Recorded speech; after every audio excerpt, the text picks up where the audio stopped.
I wanted a husband. Lila Chen's voice cracked like a whip across the empty platform. Not a gunman who smells like gunpowder and bad news.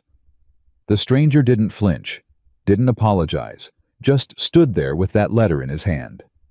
Thomas Garrett's last words sealed and delivered by a man who looked like he'd buried 100 of them. Thomas is dead, he said. Flat, final.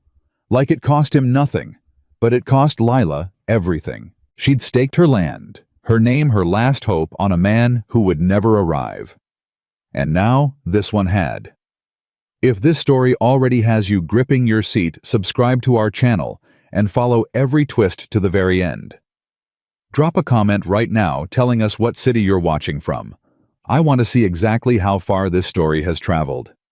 The morning Lila Chen walked to Dust Ridge Station, she wore the only dress she hadn't sold. It was her mother's dress, faded blue cotton, with small white flowers along the collar.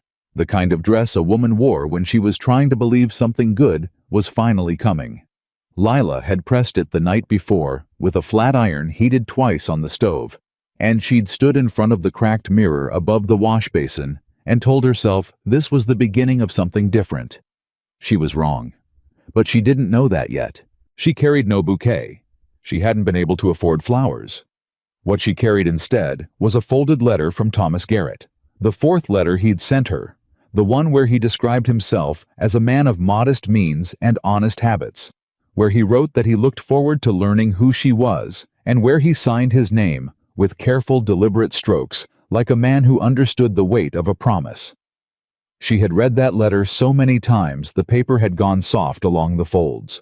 The platform was half empty. A freight agent dozed against a barrel. Two women from the mercantile stood near the far end, talking in low voices, cutting their eyes toward Lila, with the particular cruelty of women who already knew something you didn't. Lila ignored them. She'd been ignoring them her whole life. The train was 12 minutes late. She counted every one of those minutes, standing straight-backed at the edge of the platform, watching the horizon where the rail line bent out of sight behind a ridge of dry bluffs. Dust Ridge had earned its name honestly. Everything here was dust, the roads, the rooftops, the future.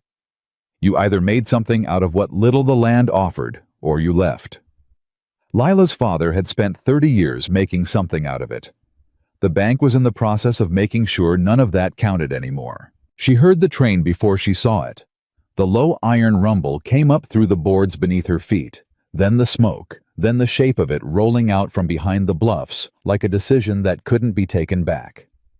She straightened the collar of her mother's dress. The train slowed. The brakes screamed against the rails. Steam rolled across the platform in thick white curtains, and Lila stood in it with her hands clasped in front of her, watching the passenger car door for a man she had never met, but had chosen to trust with everything she had left. The door opened. People stepped down. A family with 3 children luggage roped together with twine. An older man in a minister's collar. A woman in traveling clothes who moved like she had somewhere important to be. A boy carrying a wooden crate with holes punched in the top, something alive moving inside. Lila watched each one, cataloged each one. Thomas Garrett was 31 years old, 5 feet 10 inches brown hair, with a scar on his left hand from a fence wire accident he'd described in his second letter with the kind of rueful humor that had made her trust him. No one matched. The platform thinned. The freight agent woke up and began moving crates. The 2 women from the mercantile were already gone, and somehow that felt like confirmation of something. The passenger car door opened one more time. A man stepped down. He was not Thomas Garrett. Lila knew it before she had a single rational reason to know it. She knew it the way you know when weather is changing. Something in the air shifted. Something pulled tight in her chest. He was tall. Not broad, the way laboring men were broad, but dense like everything extra had been stripped off him by years of doing things that couldn't be undone. He wore a dark coat that had seen hard use. A hat pulled low. 2 days of dust on his boots that looked like it might be permanent. And at his hip, holstered with the casual familiarity of a man who had never once in his life forgotten. It was there, a revolver. He stepped onto the platform and stopped. He looked at Lila, the way men looked at a problem they'd been sent to solve and weren't particularly happy about. Then he reached inside his coat, drew out an envelope, and held it out to her. "You, Lila Chen." His voice was low and even. Not unkind exactly, but not warm. The voice of a man who had learned to say difficult things without decoration. She didn't take the envelope. "Where is Thomas Garrett?" Something crossed his face. Not guilt. Not quite. More like a man steadying himself for a task he'd agreed to carry out because someone once asked him to, and honor didn't give him the option of refusal. "Thomas Garrett is dead," he said. The platform seemed to tilt. Lila heard the words. She understood each one individually. She simply could not make them mean what they meant. Her eyes dropped to the envelope in his hand, cream-colored her name written on the front in handwriting she didn't recognize Thomas's name in the upper corner. "That's not—" She stopped, started again. "When, 4 months ago, disease. He was working a freight contract in the mountain camps. It moved fast." He paused. "He asked me to come in his place, to make sure you were—" "Who are you?" "Cade Voss." The name meant nothing to her. It should have, as she would later understand. But standing on that platform, in her mother's dress, with Thomas Garrett's last letter folded in her hand, and this stranger's voice still hanging in the air between them, it was just 2 syllables, attached to nothing. "Why would he send you?" she said. "He didn't know you. He couldn't have—" "He knew me well enough." Something behind his eyes went quiet the way a fire goes quiet when it's burning its hottest. "We worked the same freight route, shared a camp for 6 weeks. A man talks when he knows he's running out of time." He extended the envelope again. "He wrote this for you, in case he didn't make it." Lila took it. She stared at her own name in Thomas's deliberate handwriting. She had the absurd particular grief of recognizing the hand of someone you never met. Someone who had only ever existed to you as ink on paper and now would only ever exist that way. She looked up at Cade Voss. "He's really gone." "Yes." "And you came anyway."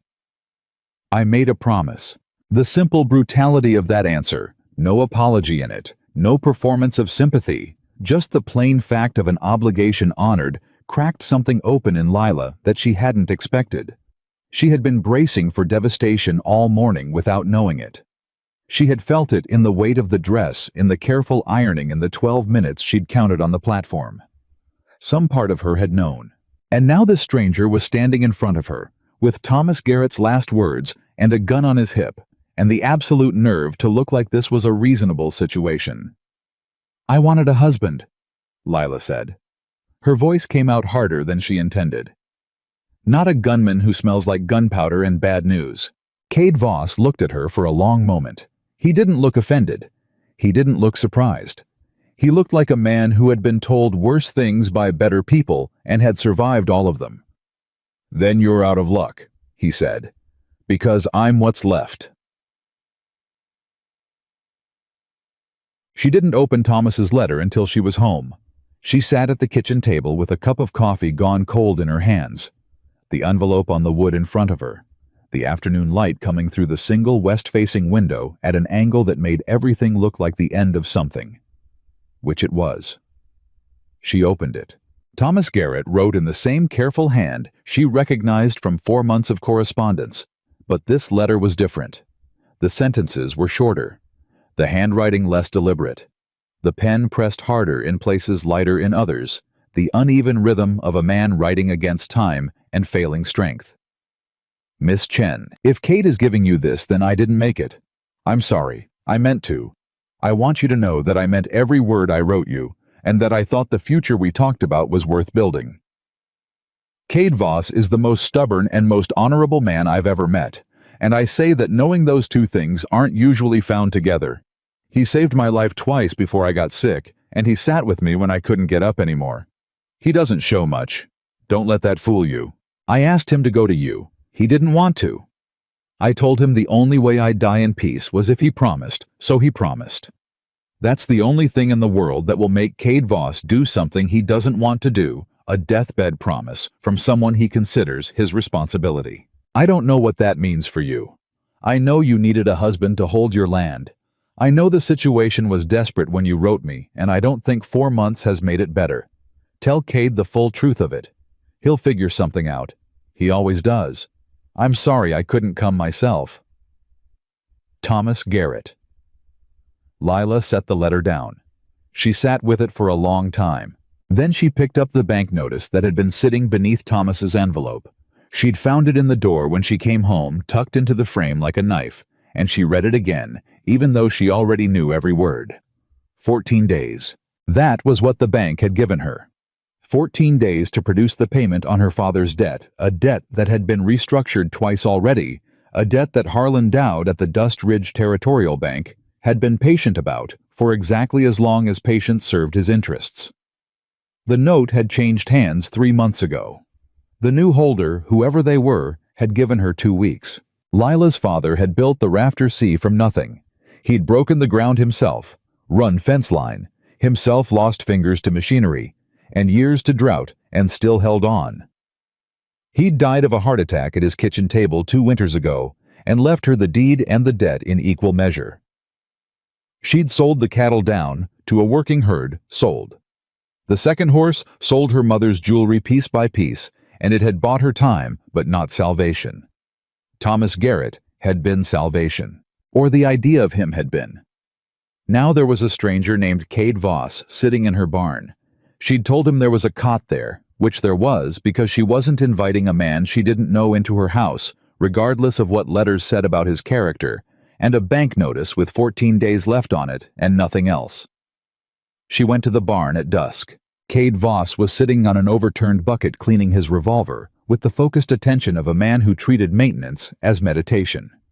He didn't look up when she came in. "I read Thomas's letter," she said. "I figured you would. He said to tell you the full truth of it. He mentioned you had land trouble. More than trouble." She leaned against the stall door and crossed her arms. "The bank is calling in my father's debt. 14 days. I don't have the money, and I don't have a way to get it." Cade set the revolver down across his knee and looked at her for the first time since she'd walked in. His eyes were a kind of gray that changed depending on the light, darker now in the low lantern glow, steady and assessing. "How much? More than you have. More than I'll have in 14 days. How much?" She told him. He didn't react, which was somehow both better and worse than if he had. He just picked up the revolver again and went back to the cylinder, running the cloth through with the same careful focus. "There's a way," he said. "You're not going to like it." "I already don't like anything about today. Say it anyway." He looked up again. Something in his expression had shifted, not softer exactly, but more careful. Like a man choosing his words with full awareness of their weight. "You needed a husband to hold the land," he said. "That's still true. The debt is against your name and your father's estate. If you marry the property and debt consolidate under both names, and some territorial courts will allow a restructuring petition from a married couple that they won't grant to a single woman. Especially if the husband has a stake in working the land." Lila stared at him. "You're not suggesting—" "Thomas asked me to protect you and your land," Cade said. "I promised him I would.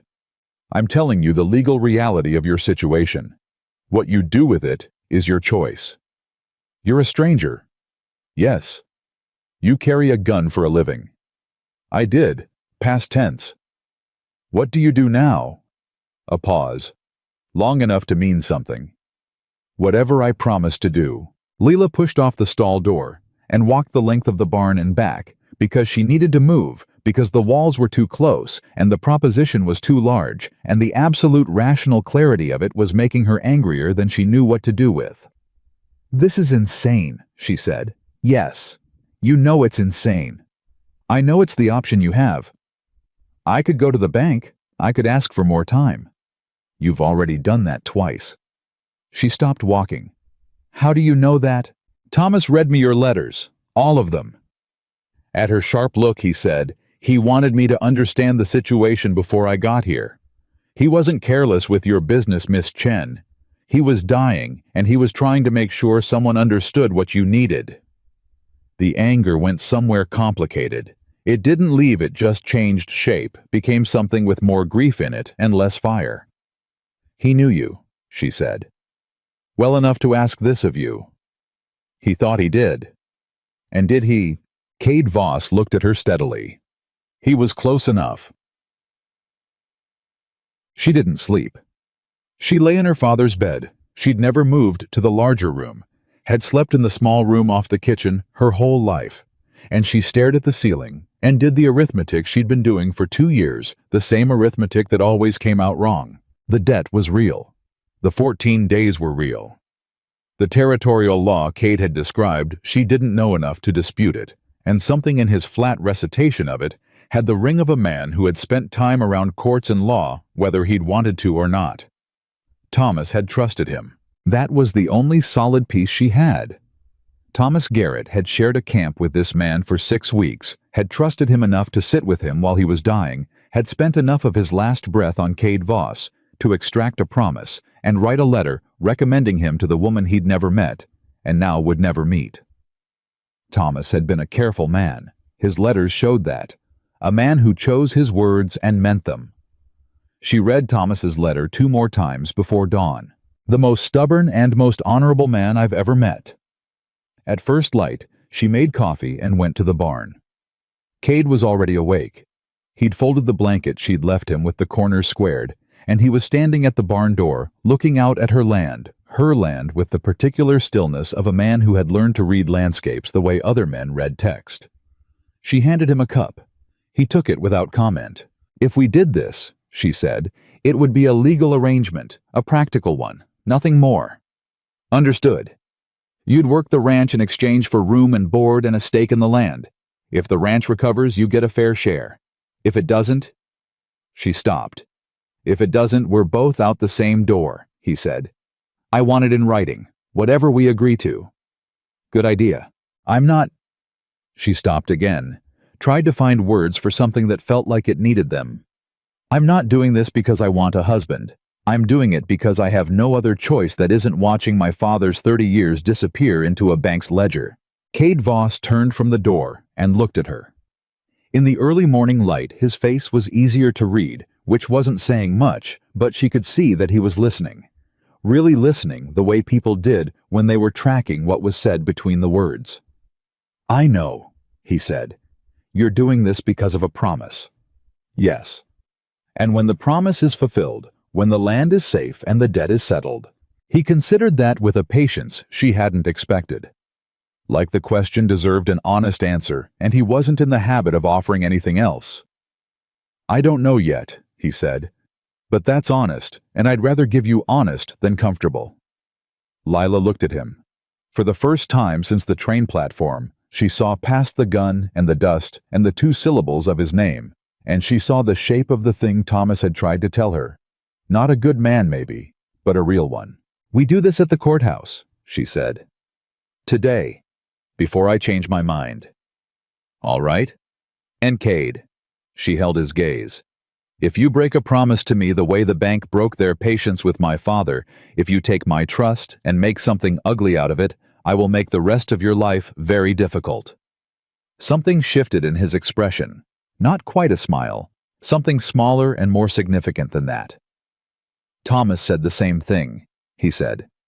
"About you." Judge Harlan Pruitt had been performing courthouse marriages in Dust Ridge for 22 years. He had married people in love, people in trouble, people who were barely speaking, and people who had been brought in by their families under a kind of genteel compulsion that everyone pretended wasn't compulsion. He had never in 22 years performed a marriage quite like this one. Lila Chen stood on one side of his desk in her mother's dress, still the only one she had, with her hands clasped in front of her and her chin level, the expression of a woman who had made her decision and was not going to give anyone the satisfaction of seeing her waver. Cade Voss stood on the other side with his hat in his hands and the revolver conspicuously present at his hip, and an expression that Judge Pruitt could only describe as scrupulously neutral, neither reluctant nor eager, simply present in the manner of a man performing a duty he'd accepted. There were no witnesses, other than the judge's clerk, who was 17 years old and watched the whole proceeding with an expression of complete bewilderment. "Do you, Lila Chen, take this man?" the judge began. "I do," Lila said. "Not fast exactly, but with finality, the way you shut a door on weather." The judge turned to Cade. "Do you, Cade Voss, take this woman?" "I do." 2 words, same weight, same finality. Judge Pruitt looked at them both over his reading spectacles. "You may," he started, and Lila said, "Thank you, Judge," and turned and walked toward the door, which was in 22 years the first time a bride had beaten him to his own closing. Cade followed her out.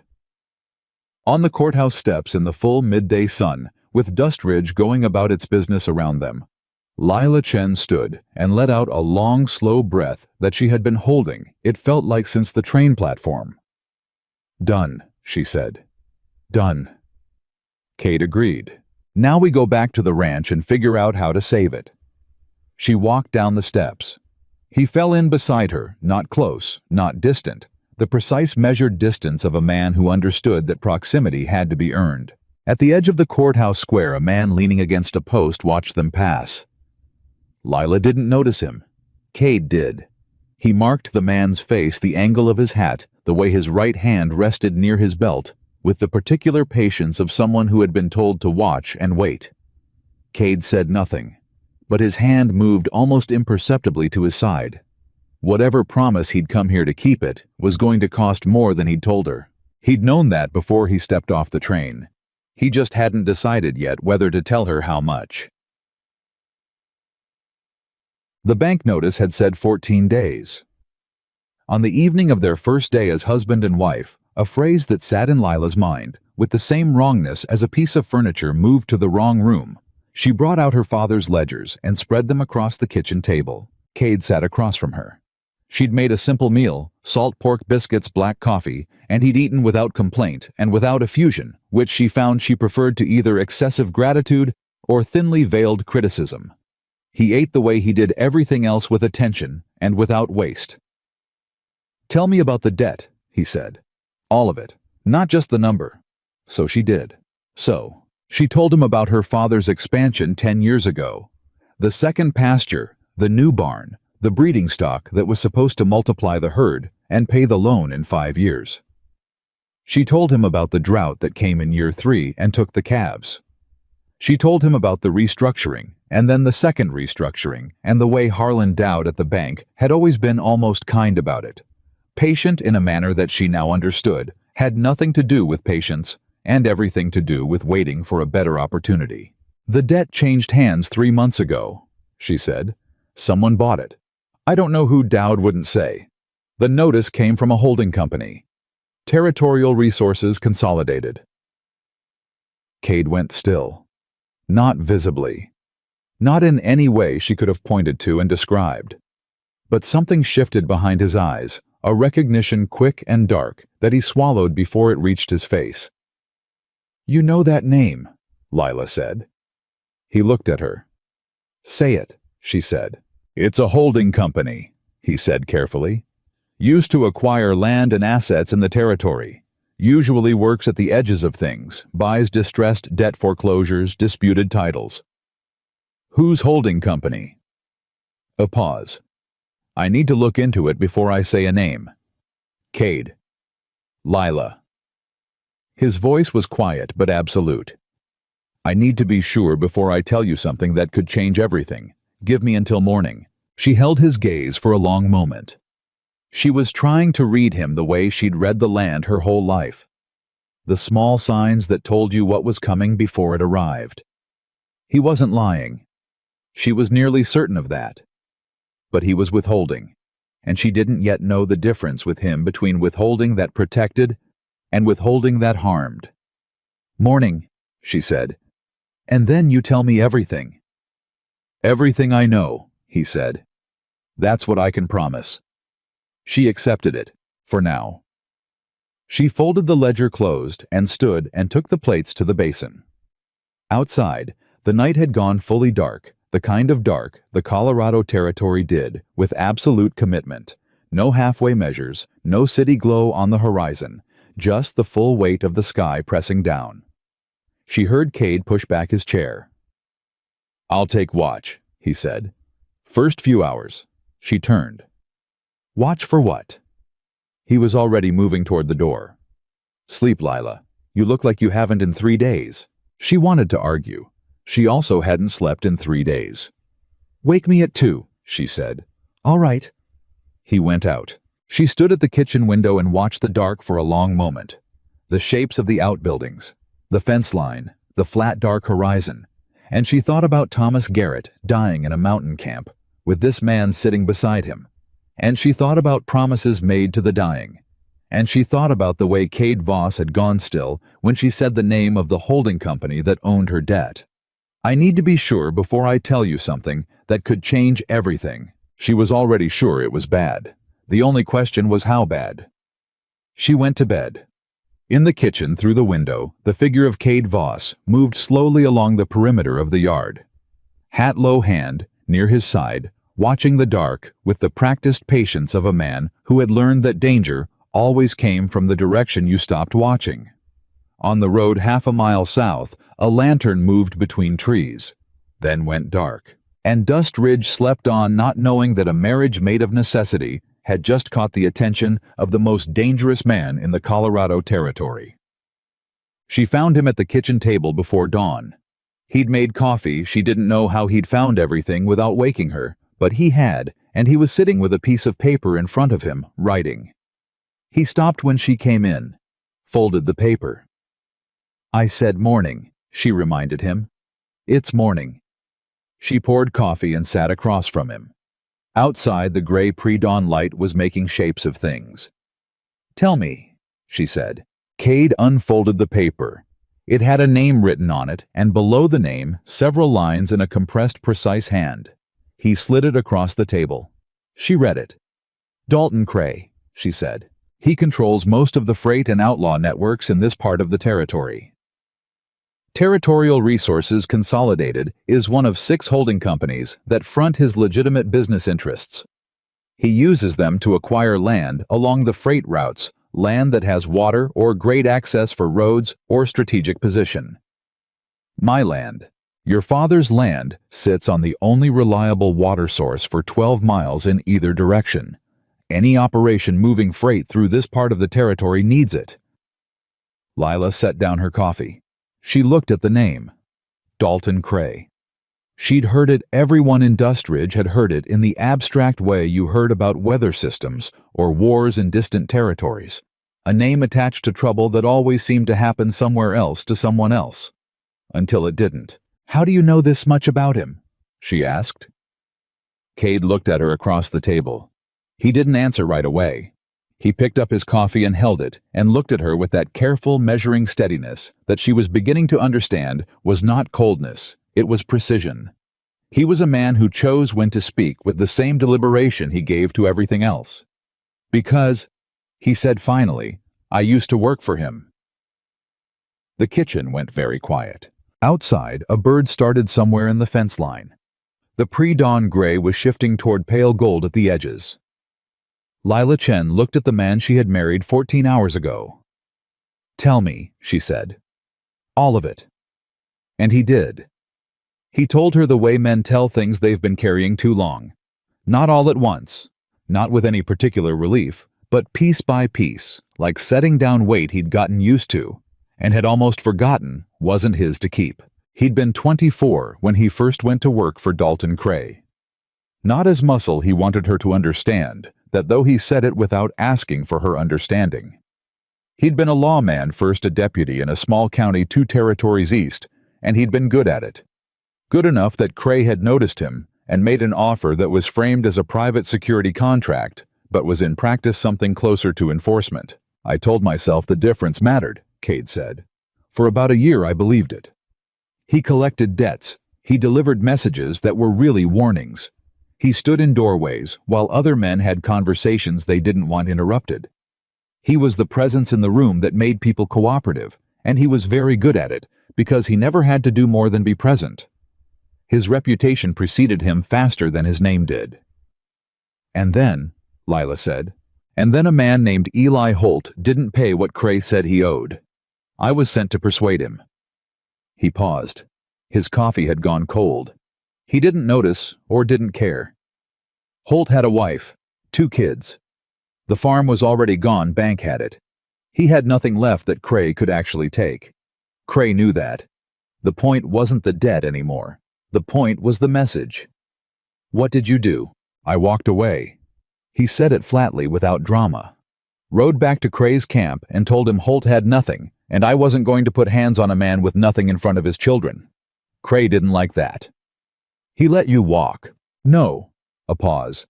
"He tried to make an example of me instead. It didn't go the way he planned." His jaw set briefly.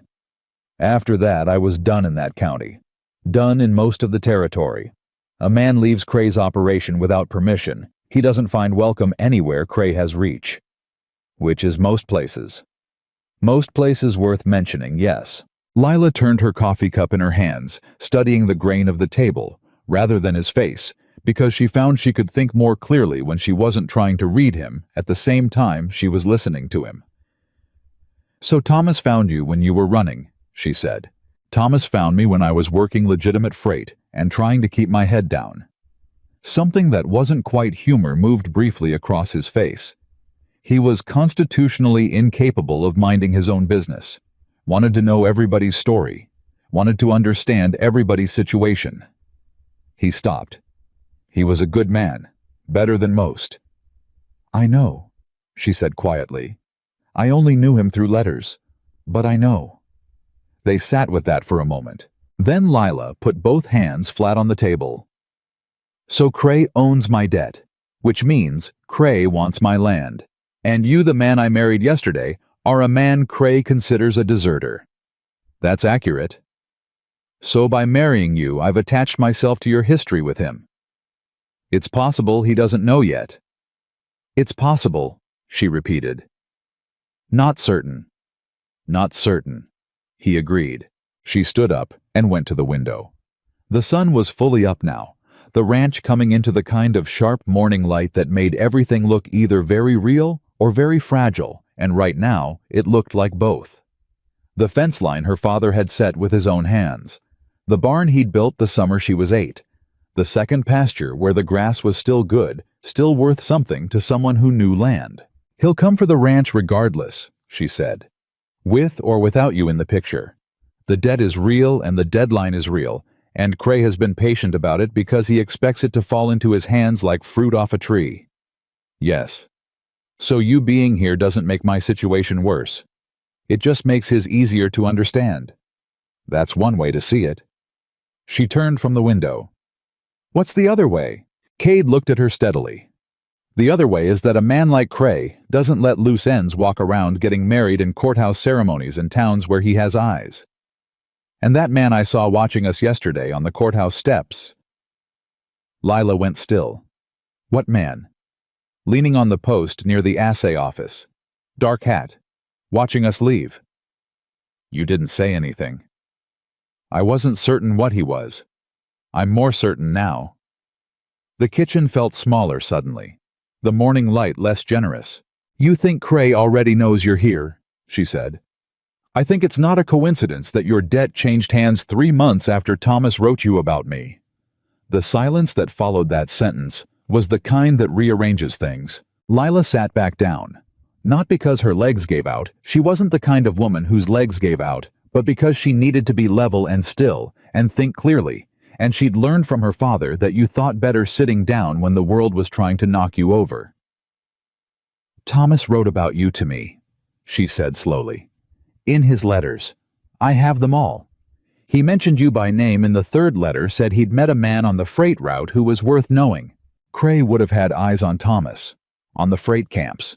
He had eyes everywhere along those routes. So someone read Thomas's letters, or had them read, or knew enough to piece it together." Cade's voice was careful and precise. "Cray is not a stupid man. If he knew Thomas was corresponding with a woman in Dust Ridge, a woman with land on water access he would have had the situation looked at. And then Thomas died. And then Thomas died. And I came here instead." He paused. I didn't think it through far enough before I got on the train. I thought I was honoring a promise. I didn't stop to consider that the promise itself might have already been noticed. Lila looked at him. There was something in his face she hadn't seen before. Not guilt exactly, but accountability. The expression of a man who was not making excuses for a miscalculation, but was also not pretending it hadn't happened. It was, she thought, a more honest response than most men would have managed. "What do we do?" she said. "We have 11 days before the bank deadline. We use them." He leaned forward, elbows on the table, and for the first time she saw him shift from the contained stillness of a man on watch to something more focused, more forward-leaning, more alive. The debt is real, but the terms of foreclosure may not be airtight. Territorial law on distressed debt purchased by a holding company has provisions. There are filing requirements, notification periods that have to be documented. If any of those were skipped, the foreclosure clock resets. How do you know territorial law? I spent 3 years working around it. You learn the edges. Can we find out if they cut corners? I can find out. I need access to the county recorder's office and the territorial land office in Denver. The filing records are public. Lila straightened.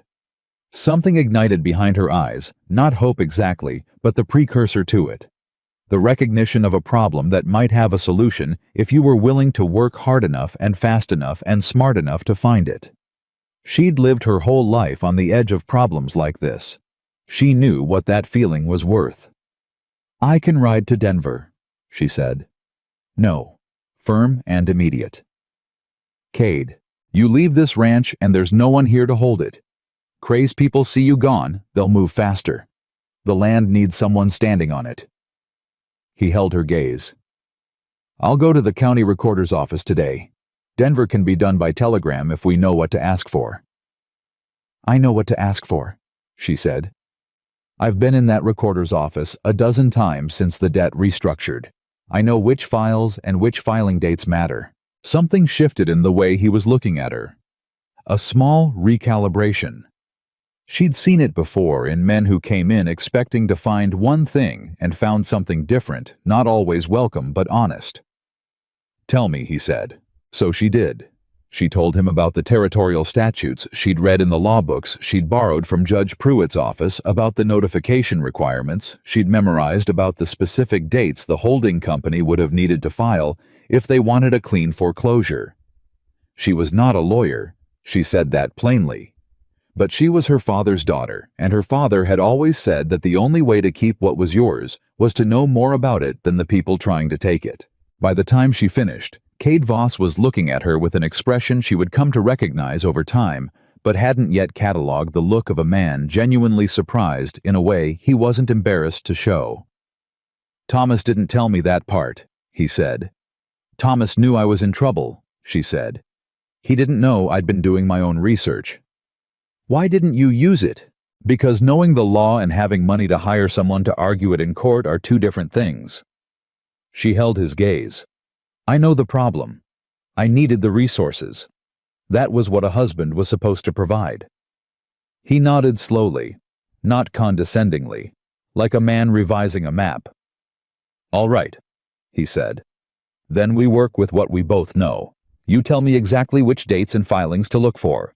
I go to the recorder this morning. We find out what we have."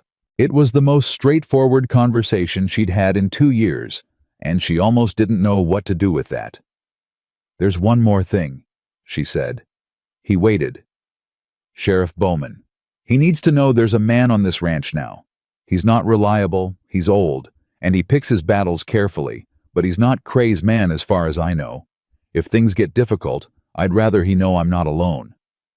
"Bowman knows me," Cade said. She hadn't expected that. From before. He didn't elaborate, but his jaw set slightly the way it did when something cost him something. "Is that going to be a problem?" "I don't know yet." He pushed back from the table and stood reaching for his hat. "But I'd rather find out now than when we need him and it's too late to know." He went out. Lila sat at the kitchen table with the 2 coffee cups and her father's ledgers, and the name Dalton Cray written on a piece of paper in Cade Voss's precise, compressed handwriting. And she thought about the particular arithmetic of desperation, how it had brought Thomas Garrett into her life through letters, and how it had brought Cade Voss to her door in Thomas's place, and how the same man who wanted her land had, without knowing it, sent her the one person in the territory who understood exactly how he operated. She didn't know if that was luck. She wasn't sure luck was a thing she believed in anymore. But it was something. She pulled the ledgers toward her and went back to work. The county recorder's office was a single room in the back of a building that also housed the land survey office, and on alternating Tuesdays, a circuit notary. Cade had been in rooms like it before, the particular combination of dust and document that said public record. The kind of place where every important thing that happened to land and money and names got written down and then promptly ignored until someone needed it to be forgotten. The clerk was a man named Aldous Fitch, 50-ish, with the resigned and careful manner of someone who had spent decades in proximity to other people's legal troubles without being able to do anything about any of them. He recognized Cade. Not from Dust Ridge, Cade had never been here before. He recognized the type, the way Cade moved through the office, direct and purposeful, the way his eyes went to the filing cabinets immediately, the way he asked for the Rafter C deed transfer records without any of the social preamble that civilians used. "You're a lawman," Fitch said. "Not quite a question." "Former," Cade said. "I'm the husband of the current deed holder. I want to see the full transfer history on the Rafter C debt, specifically everything involving Territorial Resources Consolidated." Fitch looked at him for a moment, then pulled 3 folders from a cabinet. Cade stood at the counter and read. He was not a fast reader, in the way people meant when they said fast. He didn't skim, didn't skip. He read the way he did everything, with full attention and without waste. Every filing date, every notary seal, every certificate of proper notification. He found what he was looking for on the 4th page of the 2nd folder. The notification to Lila Chen of the debt transfer from the original bank to Territorial Resources Consolidated was dated 93 days ago. Under territorial statute, the holder of record had to file notice of transfer with the county recorder within 30 days of acquisition and simultaneously provide written notice to the debt holder.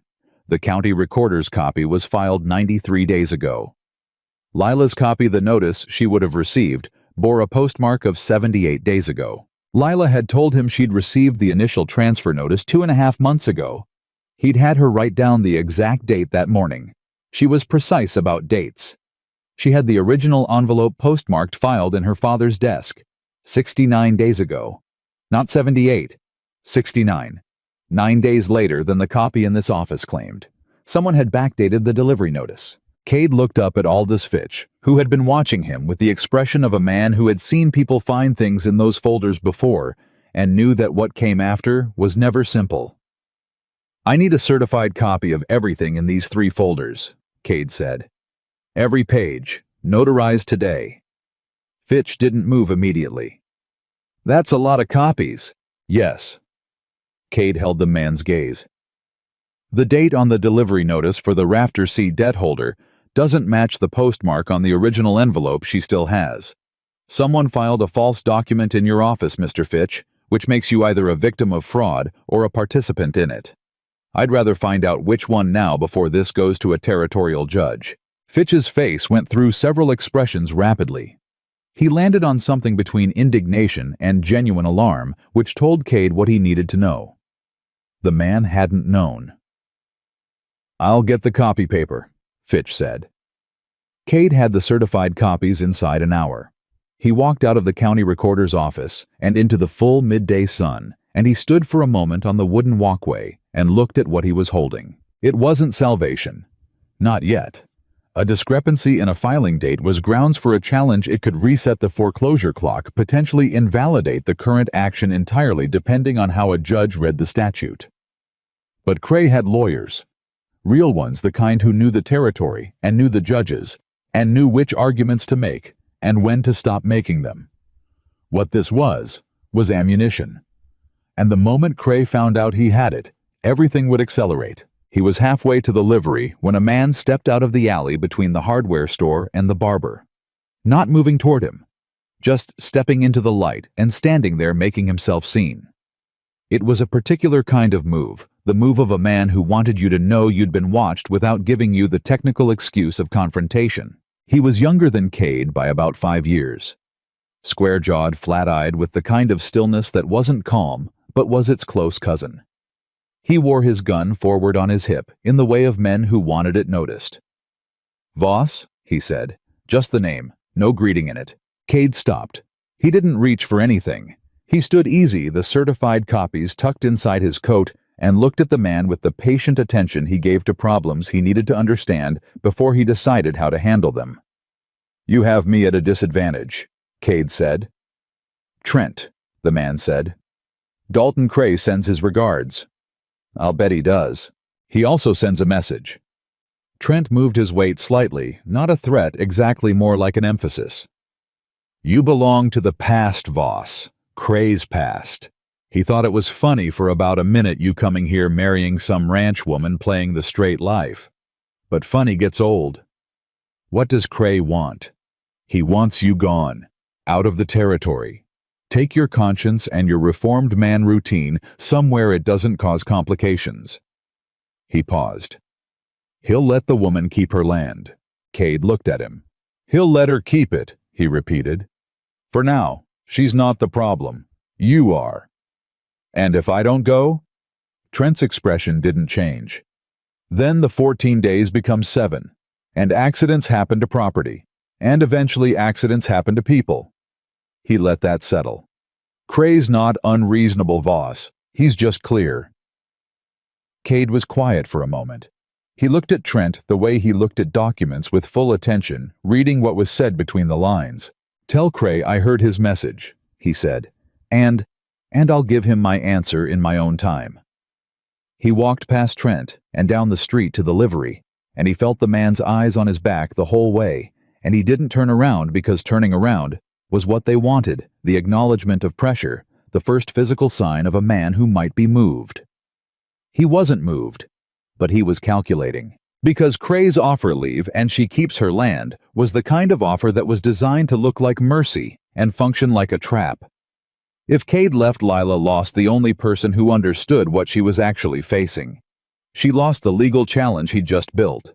She lost the only advantage she had, which was his knowledge of how Cray operated and where the pressure points were. And then in 6 months or a year, when the noise had died down, Cray would find another way to her land, and she'd have nothing.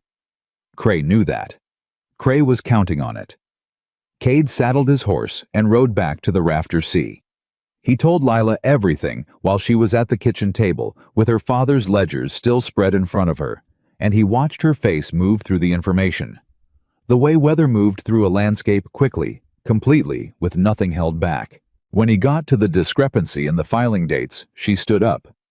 "I have the envelope," she said. "The original, with the postmark. I kept everything." "I know. You told me. That's what makes this usable."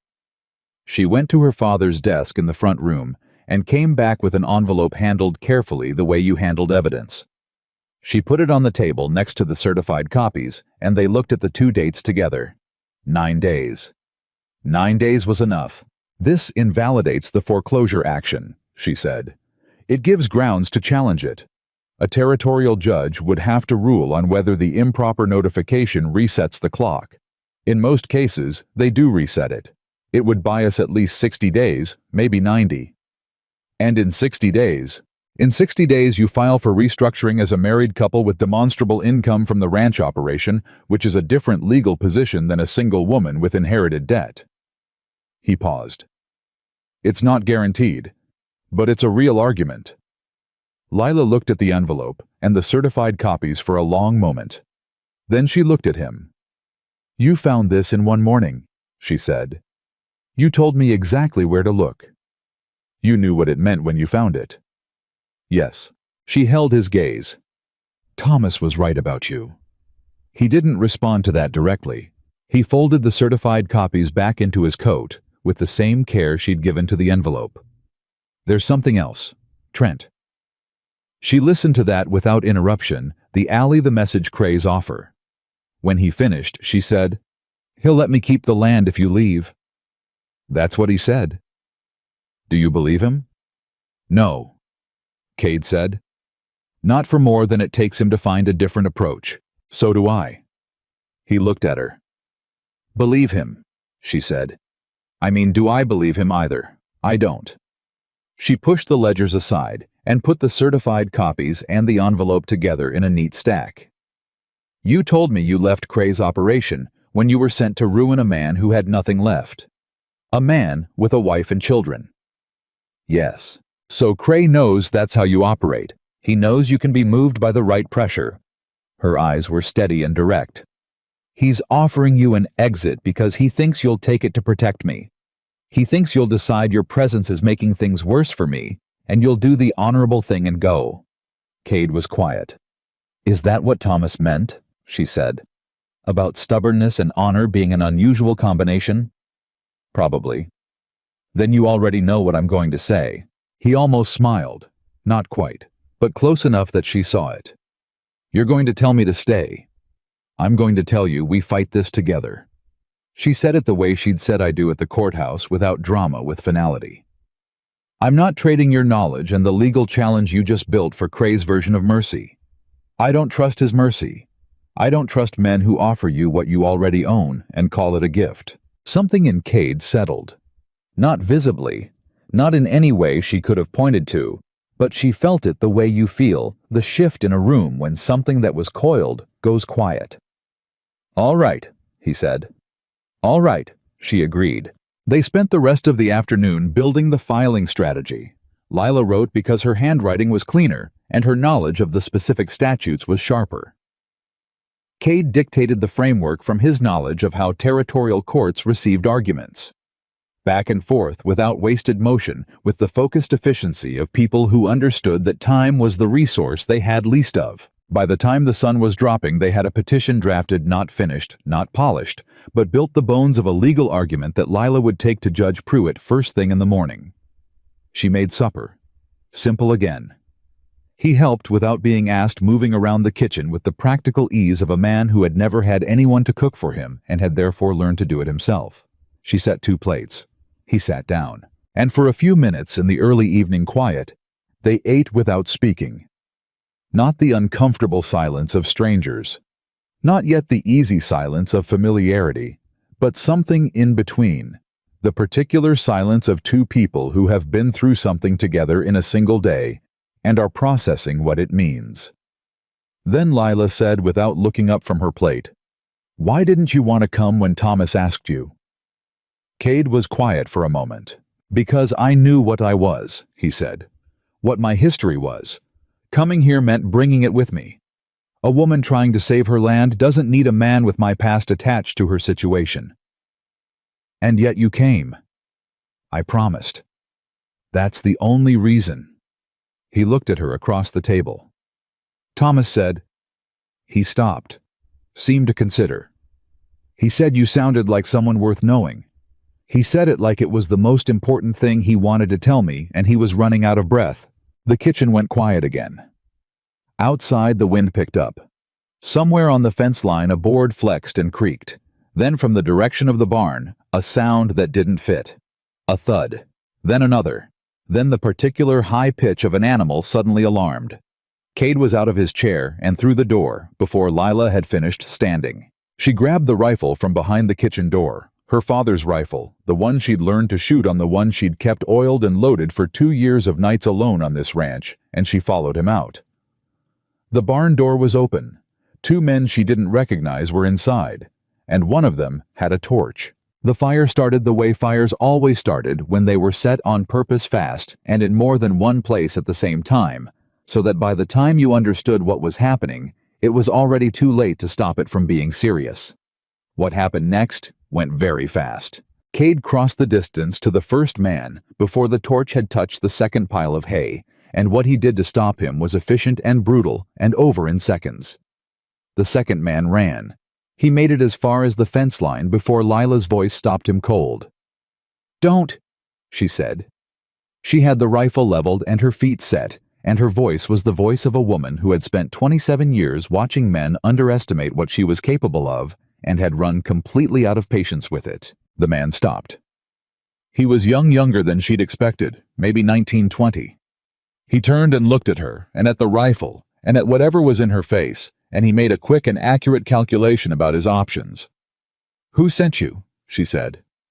He didn't answer.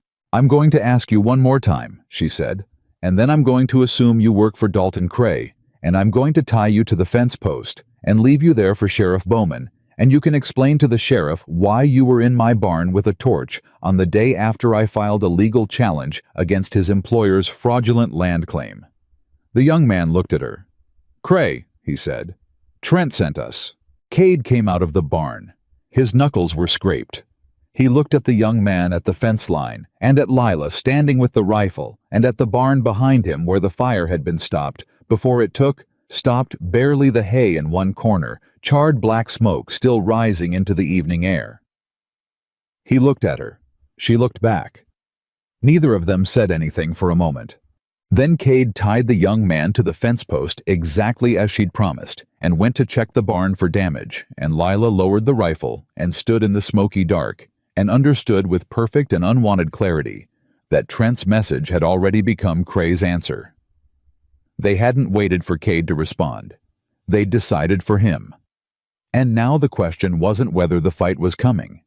The question was how long they had before it arrived in full. Sheriff Bowman arrived at the Rafter Sea the next morning. He came alone, which told Cade something. A sheriff responding to a report of arson on a ranch property brought a deputy. He brought documentation. He brought the apparatus of official response. Bowman brought himself his horse, and an expression that sat somewhere between professionally concerned and privately exhausted the face of a man who had been doing a difficult job for too long in a place that kept making it harder. He was older than Cade had expected. 60s, maybe past them. The kind of lean that wasn't healthy, the kind that came from years of tension held in the body and never fully released. His badge was polished. That detail registered.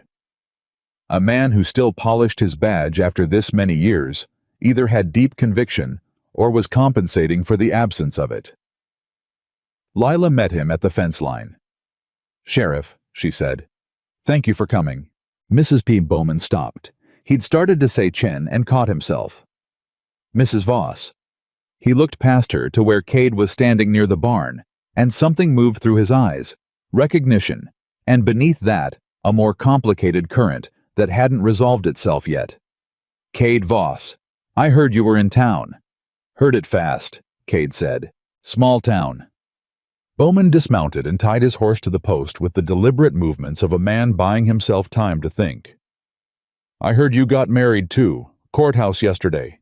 Judge Pruitt mentioned it." "We did." Bowman looked at Lila. "Your choice, ma'am." "Entirely," she said. "No warmth in it, but no hostility either. Just the plain statement of a woman who had answered this kind of question before, and would answer it as many times as necessary."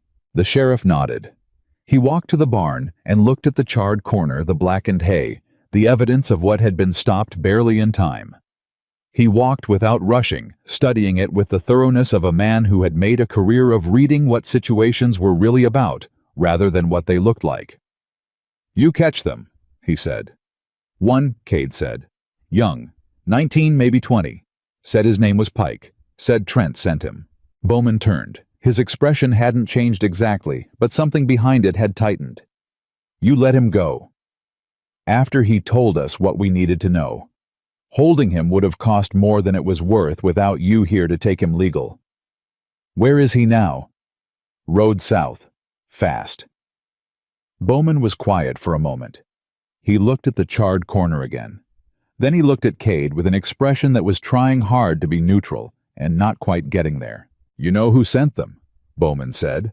"Not a question." "I know who Trent works for," Cade said. "Then you know I can't do much." He said it without apology. He also said it without satisfaction, which mattered. Cray has no presence in Dust Ridge on paper. Trent is a private citizen as far as any record shows. A frightened 19-year-old kid saying Trent sent me is not testimony that survives a territorial court. "I know," Cade said. "I'm not his man," Bowman said. And now there was something raw in it, A man clarifying something that needed clarifying even when nobody had asked. I want to be plain about that. I am not Craze Man. I didn't say you were. No, but you thought it. Cade looked at him steadily. I thought you might be in a difficult position. Something shifted in Bowman's face. The exhaustion was more visible now, the kind that accumulated not from hard work, but from the particular weight of keeping your integrity intact in a place that kept testing whether you'd sell it. Difficult is one word for it, he said. Lila, who had been listening with her arms crossed and her expression attentive, said, Sheriff, we filed a legal petition with Judge Pruitt this morning. The debt transfer on this property was improperly documented notification to the deed holder was backdated. We have the original postmarked envelope and certified copies from the county recorder's office showing the discrepancy. Bowman looked at her, then at Cade, then back at her. You filed this morning. Before breakfast, she said, and the barn fire was last night. Yes. He understood the sequence. She could see him understanding it the way a man who had spent decades reading situations let this one settle into its real shape. The fire wasn't random intimidation. It was a response. Which meant Craze people knew about the filing before it happened, or had been watching closely enough to respond to the marriage itself as a provocation. Judge Pruitt will hear it, Bowman said. He's reviewing the filing today, Lila said. If he accepts jurisdiction, there'll be a hearing within 10 days. 10 days is a long time, Bowman said, and the way he said it communicated clearly that he thought something else might happen in those 10 days, and he wasn't sure what he could do about it. We know, Cade said. Bowman put his hat back on. He looked at the barn one more time, and then at Lila's face, and then at the flat plain of the ranch, stretching out in every direction, the land her father had worked. The land Cray wanted, the land this whole impossible situation was built around. I'll increase my ride-bys, he said. Can't promise more than that, but I'll be visible. I appreciate it, Lila said. He mounted up. He was almost to the road when he turned back. He looked at Cade specifically, and there was something in his face now that was neither official nor comfortable, something personal, something that had been waiting for the right moment, and had apparently decided this was it. Voss, he said. Sheriff, the man you were before I knew him by reputation, knew some of what he did for Cray. A pause. The man I'm looking at right now is different. I can see that. I just need to know. He stopped, chose words carefully. Are you staying, or is this a situation where you calculate the cost and decide it's too high? The question landed in the open air between them. Lila didn't look at Cade. She looked at the road beyond Bowman, at the horizon, at nothing specific, giving him the space to answer without the weight of her watching. I'm staying, Cade said. Bowman nodded once, turned his horse, rode south toward town. They stood and watched him go, and the quiet that settled after the hoofbeats faded was different from the quiet. Before he'd arrived, heavier, more inhabited by things that hadn't been said out loud. He's not going to be enough, Lila said. No. Cade agreed. So what do we do for 10 days? We prepare, and we don't wait for them to come to us. She turned to look at him. What does that mean? It means we go find out what Cray is actually planning. Not the fire that was a message. Messages are easy. What comes after the message is what matters. He looked at her with the directness she'd come to expect from him, the quality she'd initially experienced as coldness, and now understood was something else: respect.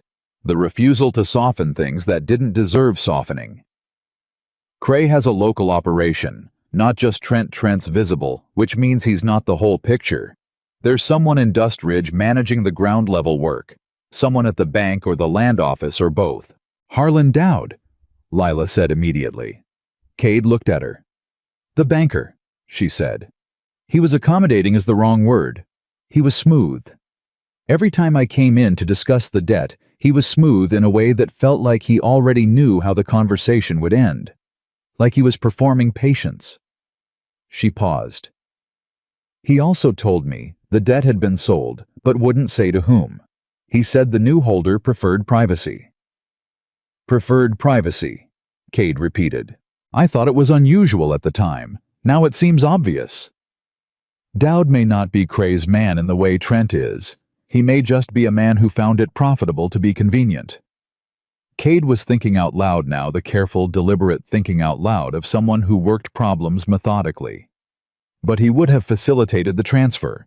He would have the original transfer documents. If there's more fraud than we already found. There's more, Lila said with a certainty that surprised him. How do you know? Because the backdated notification was too easy. It was the kind of mistake you make when you're moving fast, and you think the person on the other end isn't going to fight back. She looked at him. Cray didn't think I would fight back. He bought my debt, expecting a quiet foreclosure on a woman alone. Every shortcut he took was built on that assumption. Cade looked at her for a long moment. Then we look for the shortcuts, he said. Yes, she said. We do. They went inside and sat at the kitchen table, where the ledgers and the certified copies and the original postmarked envelope still lived, and they built a list. Every date, every document name, every point in the transfer process where a man in a hurry might have cut a corner because he thought it didn't matter, because the woman at the end of the paperwork was supposed to give up before she got to the part where the corners showed. It took 2 hours. By the end of it, they had 7 specific documents to verify. 7 points in the chain where something might be wrong. They had 10 days. It was enough if nothing else went sideways. 3 days passed.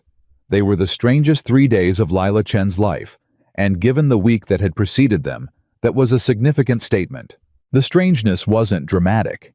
It was the ordinary strangeness of 2 people learning to occupy the same space, learning each other's rhythms, which was the word she kept coming back to because it was the most accurate one. Cade rose before her always, and made coffee, always, and was outside before full light doing a perimeter check she hadn't asked him to do and hadn't needed to ask. He worked the ranch with the focused competence of a man who had done physical labor his whole life and knew how to read what needed doing without being directed. He fixed the fence post she'd been meaning to get to for 2 months. He checked the water line from the well to the stock trough and found a slow leak she hadn't noticed. He didn't announce these things, he just did them. She found herself recalibrating, which was uncomfortable in the particular way that necessary recalibrations always were. She had been alone on this ranch for 2 years. She had learned to account for herself and only herself, to measure effort against her own capacity to make decisions in the clean solitude of no one else's opinion. Now there was a person, a real present daily person with weight and habits and a way of moving through a space that she was mapping without meaning to. He knocked before he came in at the end of the day. Every time, even though it was her house and she'd never asked him to. She noticed that.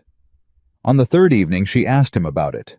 They were at the kitchen table after supper. They'd fallen into the habit of staying at the table after eating over coffee, going through the document list, or talking through strategy, or sometimes just sitting in the kind of quiet that had stopped feeling like silence and started feeling like something else, and she set down her cup and said, "You knock every time." He looked up. Seemed right. "It's your home too, legally speaking." "Legally speaking," he said, "a lot of things are true that aren't actually true yet."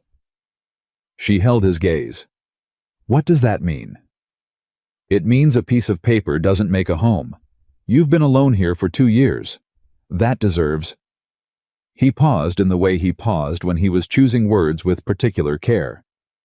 "That deserves more respect than I just walk in." Lila looked at him. She didn't have an immediate response, which was unusual for her. She was not a woman who ran out of responses. She turned her coffee cup in her hands and looked at the grain of the table and felt something shift in the careful architecture she'd built around this situation. The legal arrangement, the practical alliance, the clean transactional lines she'd drawn on day 1, because clean lines were what she could manage. "Thomas was right," she said, "about the stubbornness and the honor thing." Something moved across his face. Not grief exactly. Grief would have been too simple and too legible. More like the particular expression of a man confronted by an absence he hadn't fully accounted for yet. He missed Thomas. She could see it plainly for the first time. He'd been careful not to show it, which was its own kind of information. "He talked about you too," Cade said, "before I agreed to come. He described you and then said..." He stopped. "What did he say?" A pause. "He said you were the kind of woman who would make whoever ended up next to you want to be better than they were." He meant it as a compliment. He also meant it as a warning. A warning. That you'd hold people to a standard. That you wouldn't pretend. Something quiet in his eyes.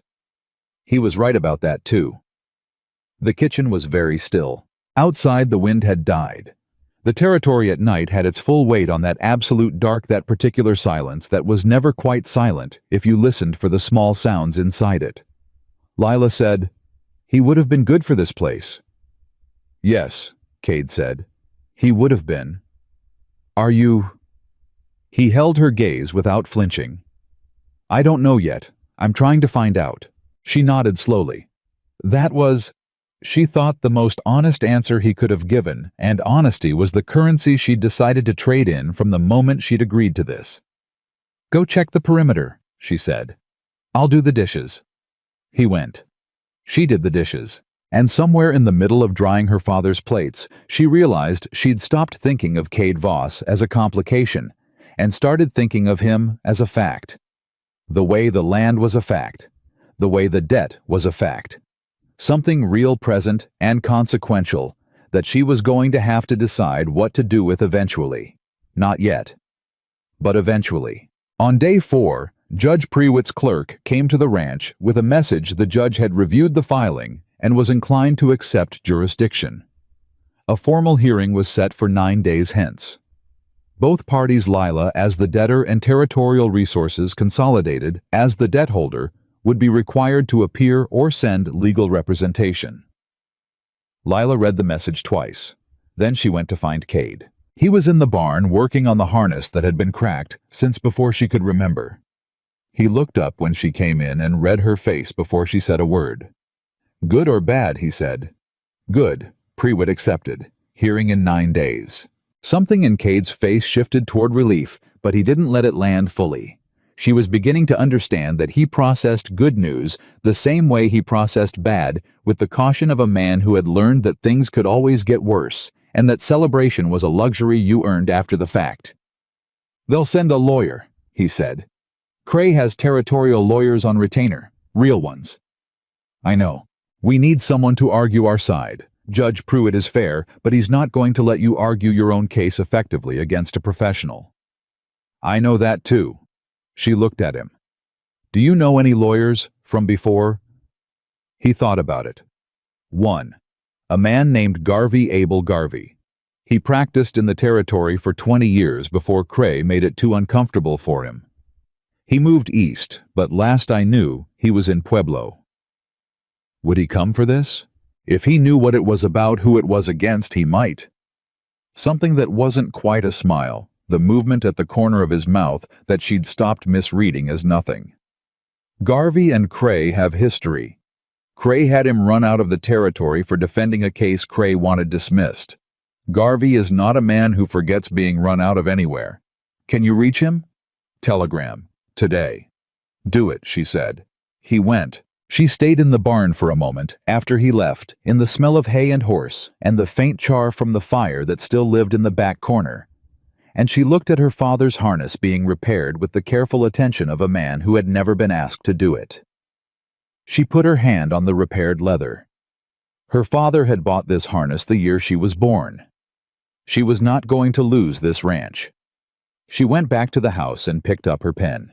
The telegram to Abel Garvey in Pueblo went out that afternoon.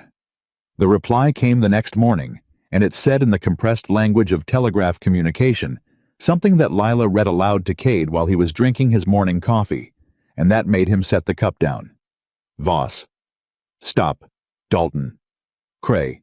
Stop. I will be there. Stop. Garvey." She looked up from the paper. Cade was almost smiling. She was nearly certain of it. "He's coming," she said. "He's coming," Cade agreed. And then 3 things happened in very quick succession that unraveled the particular fragile relief of that moment. The first was that Trent came to the ranch. Not with men this time. Alone, which was its own kind of statement. The move of a man who wanted to have a conversation without the appearance of threat, which was itself a form of threat.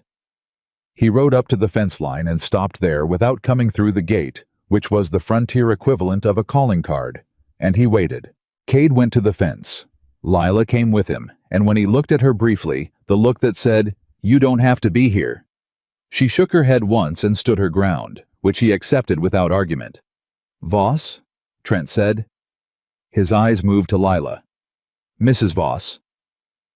The title carried something in it, an acknowledgement that was also an assessment.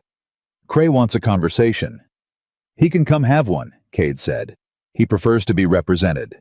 He's being represented in court in 9 days. That's the conversation." Something tightened in Trent's face, the involuntary expression of a man who had delivered a message and had it declined and didn't like how it reflected on him. "Cray says the hearing is unnecessary. He says if you withdraw the filing, the debt terms reset to 60 days with no interest accumulation. He says Mrs. Voss keeps her home, and we keep our legal challenge," Lila said before Cade could speak, "and the documented evidence of fraud, and the certified copies from the county recorder's office." She held Trent's gaze with the same steady patience she'd used on the 19-year-old boy at the fence line 3 nights ago. "Tell Cray we aren't interested in new terms. Tell him we'll see him or his lawyer at the hearing." Trent looked at her for a long moment. There was something behind his eyes that she couldn't fully read. Not respect exactly, but a recalibration. The same look Cade had given her on the first morning when she'd laid out the statutory framework. The look of a man updating his assessment. "You understand what you're doing," he said. It wasn't a question. "Completely," she said. Trent looked at Cade. "She always liked this." "Getting that way," Cade said. Trent turned his horse and rode south without another word. The second thing that happened was Sheriff Bowman came back, and this time he was not alone, and his expression was not the tired professionalism of his first visit. He had a younger man with him, a deputy young enough that his badge looked new, and the exhaustion in Bowman's face had deepened into something that looked like it had been sitting with him for a sleepless night. He didn't dismount. "I need to speak with Cade Voss," he said. "Privately." Lila didn't move. "Lila," Cade said quietly. "Whatever you need to say to my husband," she said with a calm and absolute finality, "you can say to me." Bowman looked at her. Something in his face adjusted not irritation, but resignation, the adjustment of a man who had come prepared to manage a conversation a certain way and was discovering that the conversation was going to manage itself. He dismounted. He told them. Cray had filed a counterclaim through his territorial lawyers, filed that morning, in the Territorial District Court, bypassing Judge Pruitt's jurisdiction entirely. The counterclaim alleged that Lila's petition was fraudulent, that the postmark discrepancy she was using as evidence had been manufactured, that the envelope had been tampered with, that the certified copies from the recorder's office had been obtained under false pretenses. "He's claiming I fabricated the evidence," Lila said. "His lawyers are claiming it," Bowman said. "There's a difference. In court." "Not enough of one," Cade said. "No," Bowman admitted. "Not nearly enough." He took his hat off and held it. The gesture of a man with something difficult left to say. "There's more. The counterclaim names you Voss specifically. It alleges you coerced Miss Chen. He caught himself Mrs. Voss into marriage under false pretenses for the purpose of fraudulent land claim manipulation. It alleges you have a documented history of operating outside the law on behalf of criminal interests." The air in the yard went very cold. Lila's voice was completely level. "He's going after Cade's history with him, using it as a weapon." "Yes." "To discredit the marriage and the filing." "Yes." Cade said nothing. His jaw was set. His eyes had gone to that particular quality she'd seen on the platform in the first minute, dark, steady, burning quietly. "If the counterclaim holds, Bowman said it transfers jurisdiction from Prewitt to the district court, which is in Denver, which is where Cray has considerably more influence, Cade said. Yes. Lila turned to Cade. Can Garvey address the counterclaim? If he gets here in time. When does the counterclaim require a response? 7 days, Bowman said.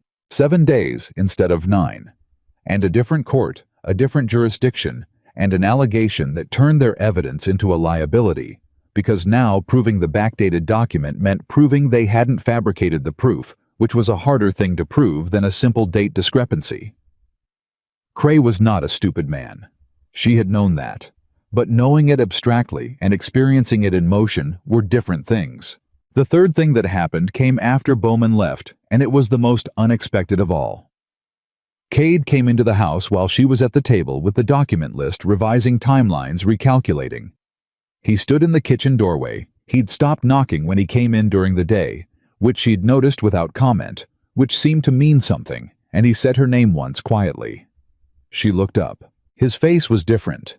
Not distressed, that was too dramatic a word and too legible a read for Cade Voss. But open in a way she hadn't seen before, the quality of something long held finally being put down. I need to tell you something, he said. Something I should have told you before the courthouse. She set down her pen. Sit down, she said. He sat. The reason Cray can use my history against me, he said, the reason it works as a legal argument is that there's a documented case. 2 years before I walked away from Cray's operation. A man named Rourke. He owed Cray money. Real money, not the manufactured debt he puts on land. He wants real contracted debt from a business deal that went wrong. I was sent to collect. He paused. Rourke didn't have it. He had property, a mill north of here. Cray wanted the mill. I helped structure the... Another pause. Longer. I helped make it legal. On paper. The transfer of the mill from Rourke to Cray's holding company. I didn't put hands on anyone. I didn't threaten anyone directly. But I knew what I was doing, and I did it, and the paperwork I helped with is in the territorial record under my name. Lila looked at him. You helped Cray steal a mill, she said. Yes. 2 years before you walked away. Yes. And you didn't tell me this before I filed a legal challenge that is now being answered with an allegation of fraudulent land manipulation that specifically references your documented history with Cray's property transfers. He held her gaze without flinching. No, I didn't tell you. Why? Because I thought I could protect the challenge without surfacing that record. I thought Cray would fight the dating discrepancy directly, rather than going after the filer. His jaw was set, but his eyes were honest, the particular honesty of a man who had miscalculated and was not going to dress it as anything else. I was wrong, and that's on me. Lila sat with it. She did not reach for easy anger, though it was available. She did not perform betrayal, though the feeling was present, a specific kind of hurt, not personal, but the hurt of someone who had taken a calculated risk on a person's honesty and found out the calculation had been incomplete. She thought about Thomas Garrett saying the most stubborn and most honorable man I've ever met. She thought about the fact that Thomas, who had been a careful man, had believed this. She thought about the fact that Cade had come here at all, had walked into a situation he'd known would cost him, had carried a dead man's promise through a train journey and a courthouse and 3 days of fence repair and document review and Trent's visits, had told her everything else without editing, and had held this one thing back. Not to deceive her, to protect her from it. Which was, she thought, exactly the kind of honor that looked like stubbornness from the outside. What does Garvey need to counter it? She said. Cade blinked. He'd been prepared for something else. She could see it, the slight recalibration of a man who had braced for a blow and received a question instead. He needs the Rourke case record, Cade said carefully, and he needs a way to contextualize my involvement to show it as coerced cooperation rather than voluntary participation. There's a man who knows the truth of it, a witness who was present when Cray gave me the Rourke assignment, a man named Declan Price. He left Cray's operation before I did. He's been living quiet in New Mexico. Can we reach him? I can try, Then try, she said. She picked up her pen. And next time, whatever you're holding back because you think it'll frighten me, tell me first. I can't fight something I can't see. He was quiet for a moment. You're not angry, he said, like it surprised him. I'm angry, she said. I'm angry in the way I'm angry at the bank and at Cray and at every man who's looked at this land and thought it was easier to take than to earn. She looked up at him. But being angry at you doesn't help me keep my father's ranch. So I'm putting it where it's useful and moving forward. Cade looked at her for a long time.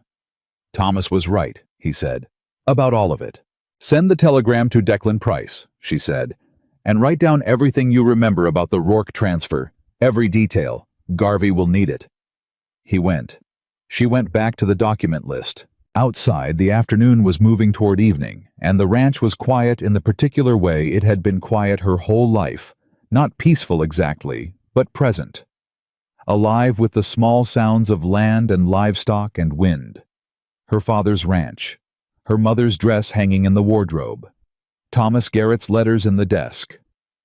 A man named Cade Voss sending telegrams from the Dust Ridge office on her behalf, carrying the weight of 2 promises, now one to a dead man and one to a living woman who had told him she needed the whole truth. She had been alone on this land for 2 years. She had not known what she was missing. She wasn't sure she could call it comfort. Not yet. Not with Cray's counterclaim sitting in a Denver court and 7 days on the clock and more fight ahead than behind. But something. Something real and present and consequential, growing in the space between 2 people who had chosen for different reasons, on different terms, to stand in the same place. The evening came, and then, just after dark, the sound of a horse coming hard up the road from town. Not Cade's measured approach, but urgent, the stride of someone riding with news that couldn't wait. Lila had the rifle in her hand before the rider reached the gate. It was the young telegraph clerk from town, 17 years old, out of breath, holding an envelope. Mrs. Voss, he said, this just came in. Mr. Voss said to bring it direct if anything came from Pueblo. She took the envelope. She opened it. She read it. She stood in the dark with the rifle in one hand and the telegram in the other, and felt the night press in from all sides. The telegram was from Abel Garvey. It said, "Cannot come, stop, warned off, stop. 3 men visited my office today. Stop, Cray's men, stop, I am sorry, stop, Garvey." Lila read it twice. She sent the clerk back to town. She stood alone at the gate of her father's ranch, with the telegram in her hand, and she looked at the dark road going south toward Dust Ridge, and she thought about what Cray had just done, had reached into Pueblo, into another man's office, into their last legal resource, and had closed it. Before they even got started.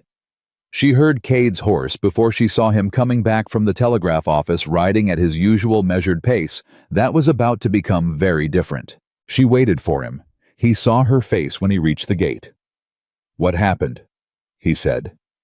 She handed him the telegram. He read it. The silence that followed was absolute. Then Cade folded the telegram with the same precision he gave to everything, tucked it into his coat, and looked at Lila with an expression she had not seen on him before. Not the controlled neutrality, not the careful steadiness. Something harder. Something that had been under all of it the whole time and had just reached the surface. "He doesn't want the court," Cade said. "He's trying to make sure there is no court." "I know," Lila said. "Which means we're out of legal options, for now." "I know that too." She looked at him. "So what do we have?" she said. He held her gaze. "Each other?" he said. "And everything we know about how Cray operates." A pause. "And the fact that he doesn't know yet how much that is." The night was very dark. The ranch was very quiet, and Lila Chen looked at the man she'd married in a courthouse 2 days ago for purely practical reasons, and she thought that Thomas Garrett, who had died in a mountain camp with this man beside him, might have known exactly what he was doing. She didn't say it, but she thought it. "Come inside," she said. "We have work to do." They worked through the night. Not frantically. Lila had learned in 2 years of running a ranch alone that panic was the most expensive thing you could spend your energy on, and Cade appeared to have learned the same lesson somewhere in his harder history. They worked the way people work when they understand that the clock is real, and the only answer to it is to be more thorough than the people who set it. She made fresh coffee. He spread everything they had across the kitchen table. The certified copies, the original envelope, the document list, the Garvey telegram, and a new sheet of paper on which he began writing from memory every detail of the Rourke Mill transfer 2 years ago. Names, dates, amounts, the specific language Cray's intermediaries had used, the notary who'd stamped the papers, the recorder's office where it had been filed. Lila read over his shoulder and asked questions, sharp ones, the kind that made him back up and fill in gaps he hadn't thought were gaps. "Who witnessed the Rourke transfer?" she said. "Cray's man on paper. A man named Aldrich. But Declan Price was in the room." "And Price left Cray's operation when?" "About 8 months after the Rourke job. Something happened, I don't know exactly what. Cray sent men after him, which is how I knew he'd left without permission. I heard Price had settled in New Mexico, small ranch outside Santa Fe." "Did you send that telegram tonight, before Garvey's message came?" Cade looked up. "Yes, sent it before I came back." "So we wait for his answer." "If Cray's reach goes to Pueblo," Cade said carefully, "it goes to Santa Fe. Then we need Price to already be moving before Cray knows we asked." She straightened up and looked at the document list. "If Price can't come or won't, what else do we have?" Cade was quiet for a moment. He was doing the thing she'd learned to recognize, not hesitating, but processing. Running the full architecture of a problem before he spoke about any single piece of it. "The Rourke case record is in the Territorial Archive," he said. "My name is on it as a participant in the transfer. Cray's lawyers will use that to say I have a documented pattern of fraudulent land manipulation. Garvey would have argued context that I was acting under Cray's direction, not independently.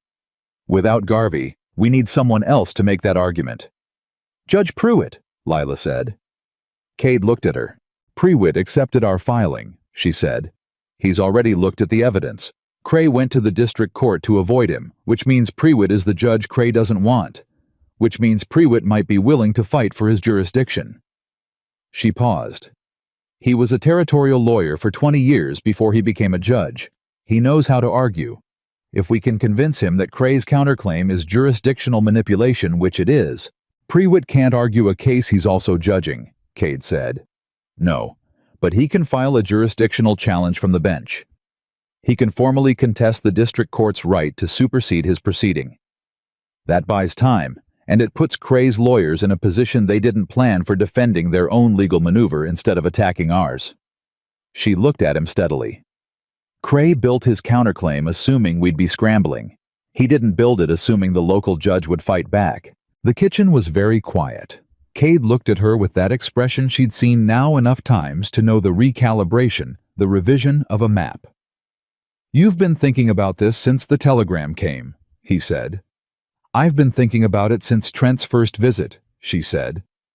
"I knew Cray would come at us sideways. Men who want land never come straight at the person standing on it. They come at the paperwork. And you know how to fight the paperwork." "I know how my father lost ground to paperwork for 20 years, she said. "I know every place it hurts and why. Yes." Cade set down his pen. He looked at her across the table, across the spread of documents and coffee cups, and 2 years of her father's debt, and 4 days of their combined effort, and whatever calculation he'd been running since the train platform came to a conclusion she could see arrive in his face. "In the morning," he said, "we go to Pruitt." "In the morning," she agreed. She went to bed at 2. He kept watch as he always did. She didn't argue anymore. She'd learned that the watch wasn't about distrust of her capability or of the night. It was about the fact that he slept lighter than she did, and woke faster, and had the particular trained instinct of a man who had spent years knowing that the moment you stopped watching was the moment something happened. She lay in her father's small room and listened to the house settle, and thought about Declan Price in Santa Fe, and about whether Cray's reach was as long as they feared, and about the specific angle of Cade's handwriting on the document list, precise and compressed, each letter fully formed, the handwriting of a man who had taught himself to write carefully because careless writing in the work he'd done could cost someone everything. She thought about Thomas Garrett saying he wanted her to be taken care of. She thought that Thomas, who had been a careful man, might have sent exactly the right person for reasons Thomas himself only partially understood. She fell asleep on that thought. The morning came fast. Judge Prewitt's office was at the back of the courthouse behind the courtroom itself, a room crowded with law books and territorial records, and the accumulated paper of a legal career that had started before Colorado was a state. He was a large man, broad-shouldered, in a way that surprised people who expected judges to be trim, with the careful and attentive eyes of someone who had spent decades listening to people tell him things and sorting truth from construction. He looked at Cade Voss across his desk with the frankness of a man who had already done his own research. "I know who you are," he said. "I know your history with Cray." "Then you know Cray's counterclaim is designed to use that history as a weapon," Cade said. "I know what it looks like," Prewitt said carefully. "What I need to know is whether the underlying claim, the backdated notification, is solid. Because if it's solid, everything else is noise." Lila put the postmarked envelope on his desk.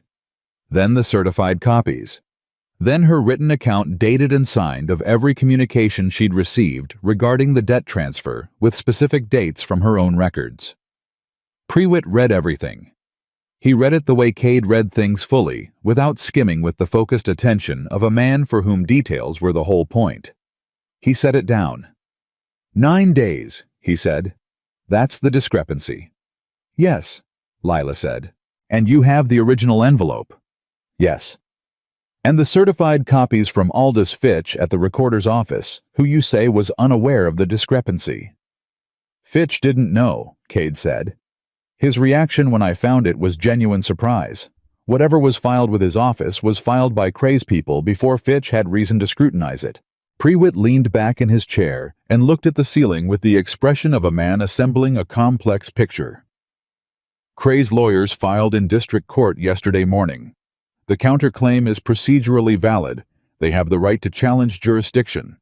What they don't have the right to do is file simultaneously in 2 courts without disclosure, which they did not provide." Lila sat forward. "They didn't disclose our existing proceeding. They filed their counterclaim as an original action. They did not reference your prior filing with my court." Prewitt's voice was still careful, still measured, but underneath it, something had sharpened. "That is at minimum a procedural irregularity.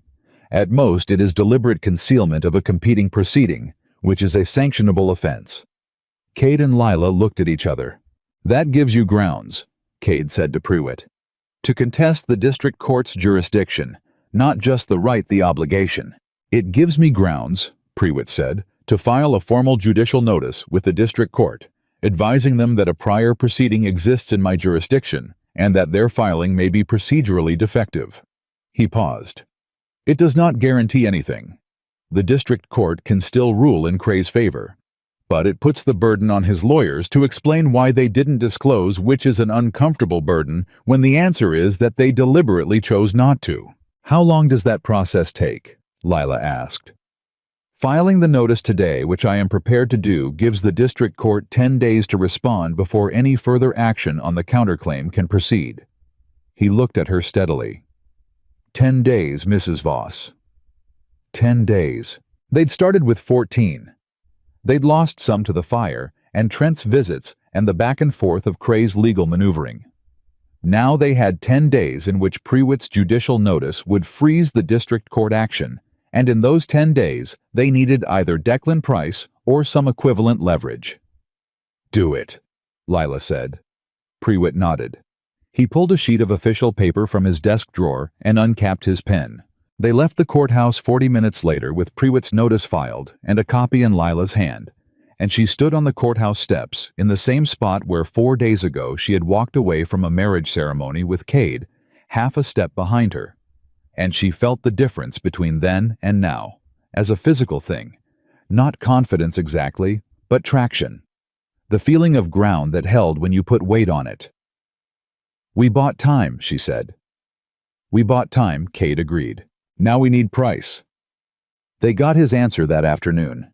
The telegraph clerk came to the ranch again. He was developing a habit of it. This boy and Lila had started leaving a coin on the gatepost for him, so he didn't have to knock, and he brought a telegram from Santa Fe. Lila read it standing at the fence line. She read it twice. Then she walked to the barn where Cade was finishing the harness repair. The final piece, the buckle that had been cracked since before her father died, and she handed it to him without speaking. He read it. Voss. Stop, been waiting for this. Stop, have documents you don't know about. Stop. Rourke wasn't the only one. Stop, arriving, Dustridge. Thursday. Stop, tell no one. Stop, price. Cade looked up from the telegram. His face had the quality she'd seen on the morning he found the backdated filing, the recognition of something larger than expected, the rapid recalculation of what they were actually dealing with. Documents he has, she said. What does that mean? Price was Cray's bookkeeper before he was his enforcer, Cade said. I didn't know that. He managed the accounting on Cray's legitimate operations, the holding companies, the land acquisitions, the freight contracts. He stopped. Something in his expression shifted toward something she could only call dangerous hope. If Price kept records, Rourke wasn't the only one, Lila said. They looked at each other. He has a pattern, Cade said. Price has documentation of a pattern. Multiple land acquisitions using the same methods, backdated filings, manufactured debt, fraudulent transfer paperwork. Which means our case isn't just about my ranch, Lila said slowly. It's about a systematic criminal operation, which changes what a territorial judge can do with it. Cade's voice was still controlled, but the current underneath it had shifted. A single fraudulent foreclosure is a civil matter. A documented pattern of fraud across multiple properties and jurisdictions is a criminal complaint to the Territorial Attorney General. The silence between them held the full weight of that. Cray had sent men to frighten Garvey in Pueblo. He'd built a counterclaim designed to discredit their evidence and bury Cade's credibility. He'd moved fast and applied pressure from multiple directions because he was a man who had always won by controlling all the angles before anyone else knew the game had started. He didn't know about Price. He didn't know Price had kept records. And Price was arriving Thursday, which was 2 days away. Tell no one, Lila said, reading the telegram again. No one. Cade agreed. Not even Bowman. He met her eyes. Not yet. She nodded. She folded the telegram and put it in her pocket close to her body, the same place she'd been keeping the postmarked envelope since the day Cade found the discrepancy. Thursday was 2 days away. Cray had been patient for months because he'd thought the fruit would fall without effort. He was no longer patient. The barn fire. Trent's visits, the counterclaim, the pressure on Garvey. All of it said a man who had decided to close his hand before something slipped through. 2 days was a long time to wait when a man like that was closing his hand. The next day was quiet in the way that Lila had learned to distrust. She went about the ranch work with Cade, moving parallel to her the routine of the place, the animals and the water and the fences, and they talked about practical things and did not talk about Price or Thursday or the documents that might change everything, because some things got heavier if you handled them too much before the moment came. She was feeding the horses when Bowman rode up. His face told her before he opened his mouth. I need to speak with your husband, he said. He's at the well, she said. I'll get him. She went to the well. She told Cade with her eyes before she said a word, the same way he'd been reading her face since the first morning. He came. They stood in the yard, the three of them, and Bowman said what he'd come to say.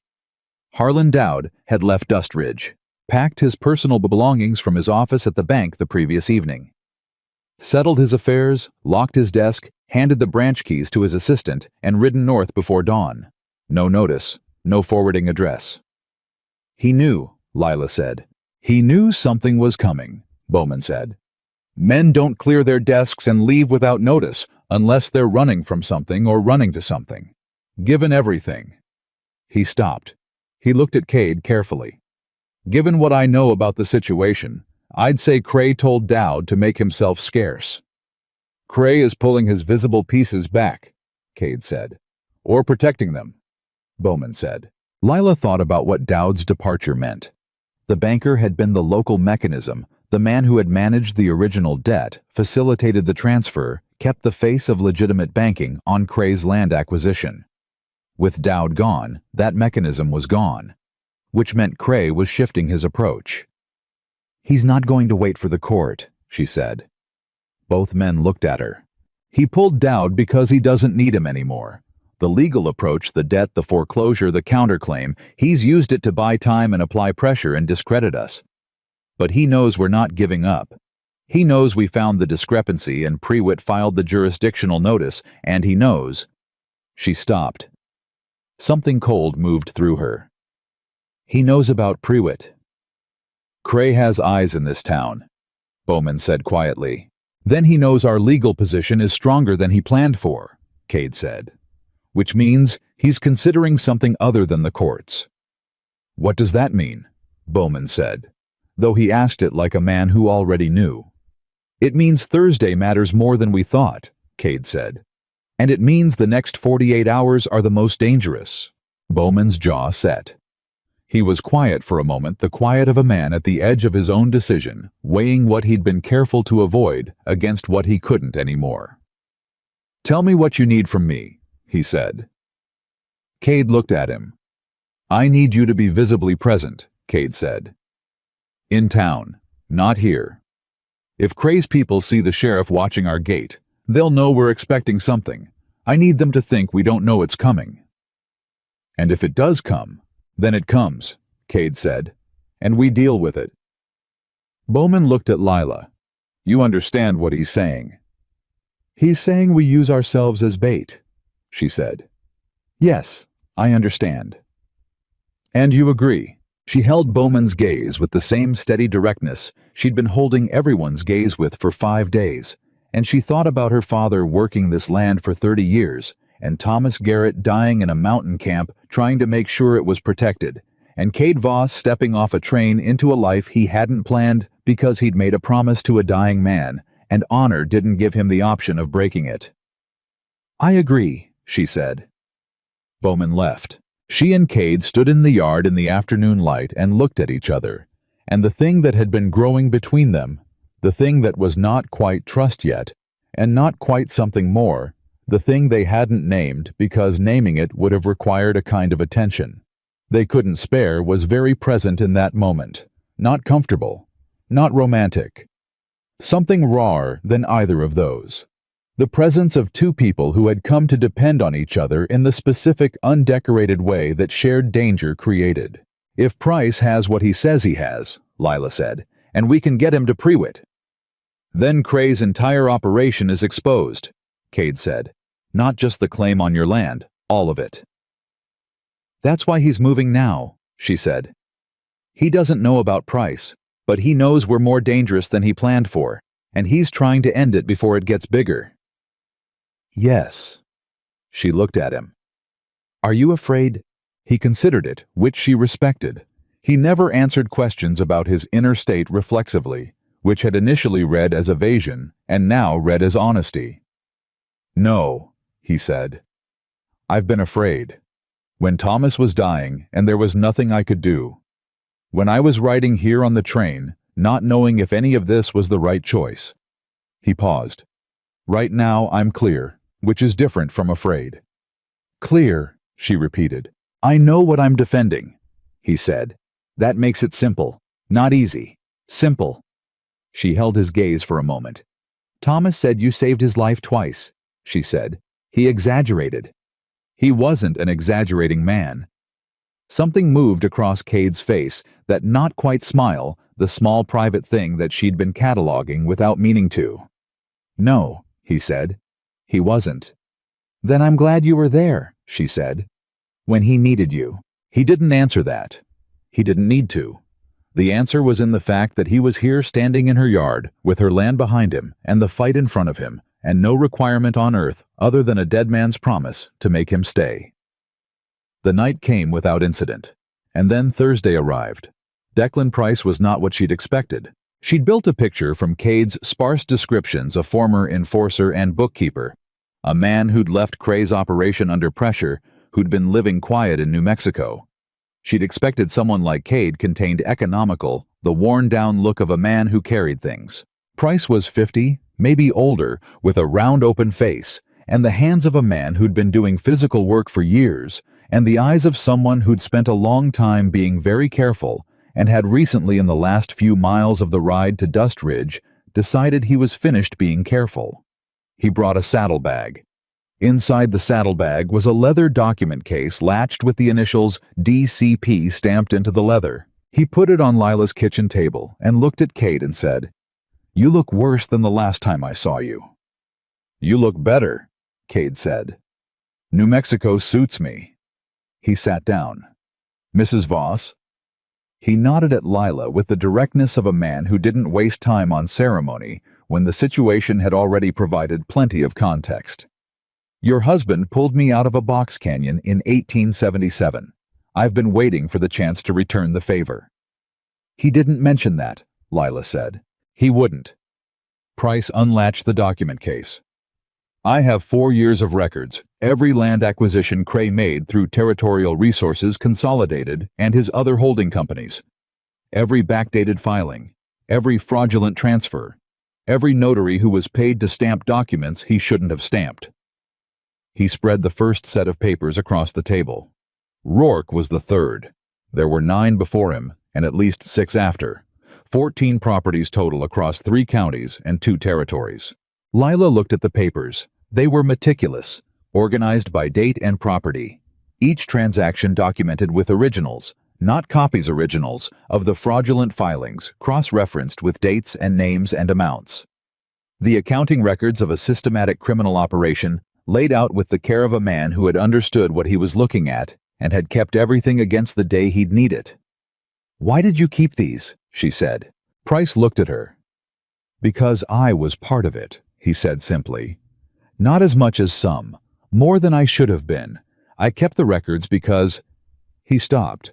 "Because a man needs to know what he's done, and because I thought someday someone would ask."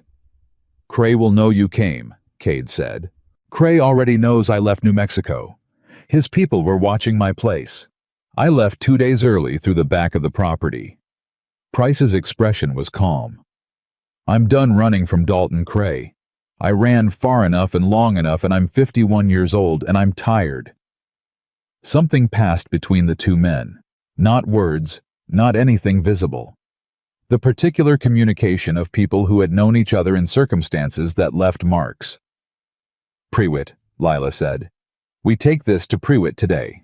"And the Territorial Attorney General," Cade said. "We file a criminal complaint at the same time. Prewitt handles the civil proceeding, your land, the debt, the jurisdictional challenge. The Attorney General handles the pattern." "Split their attention," Price said, nodding. "Cray's lawyers can cover 1 front. 2 fronts at once with this volume of documentation." He gestured at the spread of papers. "They'd need an army."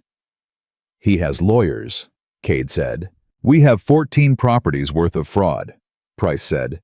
"Documented, original paperwork, witnesses." He looked at Cade.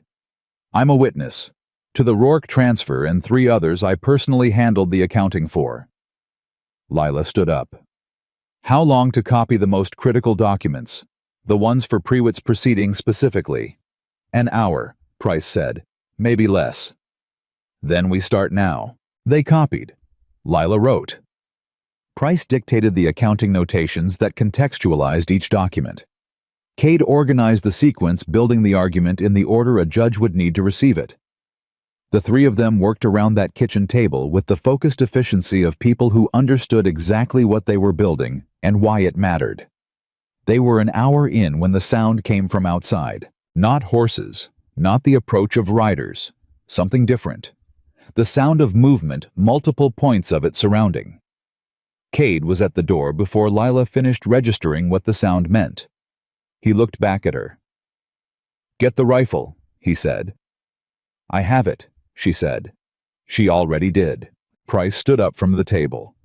He looked at the document case, at everything in it, the 4 years of records, the original paperwork that was the whole weight of what they'd built. He latched it, handed it to Lila. "Whatever happens," he said, "that goes to Prewitt." "Nothing's happening yet," Cade said. But his hand was at his side, and outside in the still afternoon the sound of movement had stopped. Which was worse. Lila stood with the rifle in one hand and the document case in the other and looked at the two men in her kitchen. Price at the table, Cade at the door, and she felt the full weight of every decision she'd made in the last 5 days arrive at once, condensed into this moment, this kitchen, this afternoon. She had wanted a husband. She had gotten something harder and more complicated and more real than she'd known how to want. And now whatever was outside the door was the consequence of every choice that had led here, hers and Cade's and Price's and Thomas Garrett's, who had made a promise with his last breath and set all of this in motion. Cade looked at her over his shoulder. "Stay back," he said. "No," she said. He held her gaze for exactly 1 second. "Stay behind me," he said. "That's different." She moved to his left, rifle up, steady. He opened the door, and Dalton Cray's men were waiting. Not Trent. Trent was there, but behind. Because what was at the front were 5 men she didn't recognize, hard-faced and armed, spread across her yard in the particular configuration of men who had been told to end something and had come ready to do exactly that. And standing at the center of them for the first time was a man Cade clearly recognized by the way his entire body changed. Not fear, not retreat, but the deep stillness of someone confronting something they had been moving toward for a long time. Dalton Cray had come himself. He was not what Lila expected either. Not large, not physically imposing.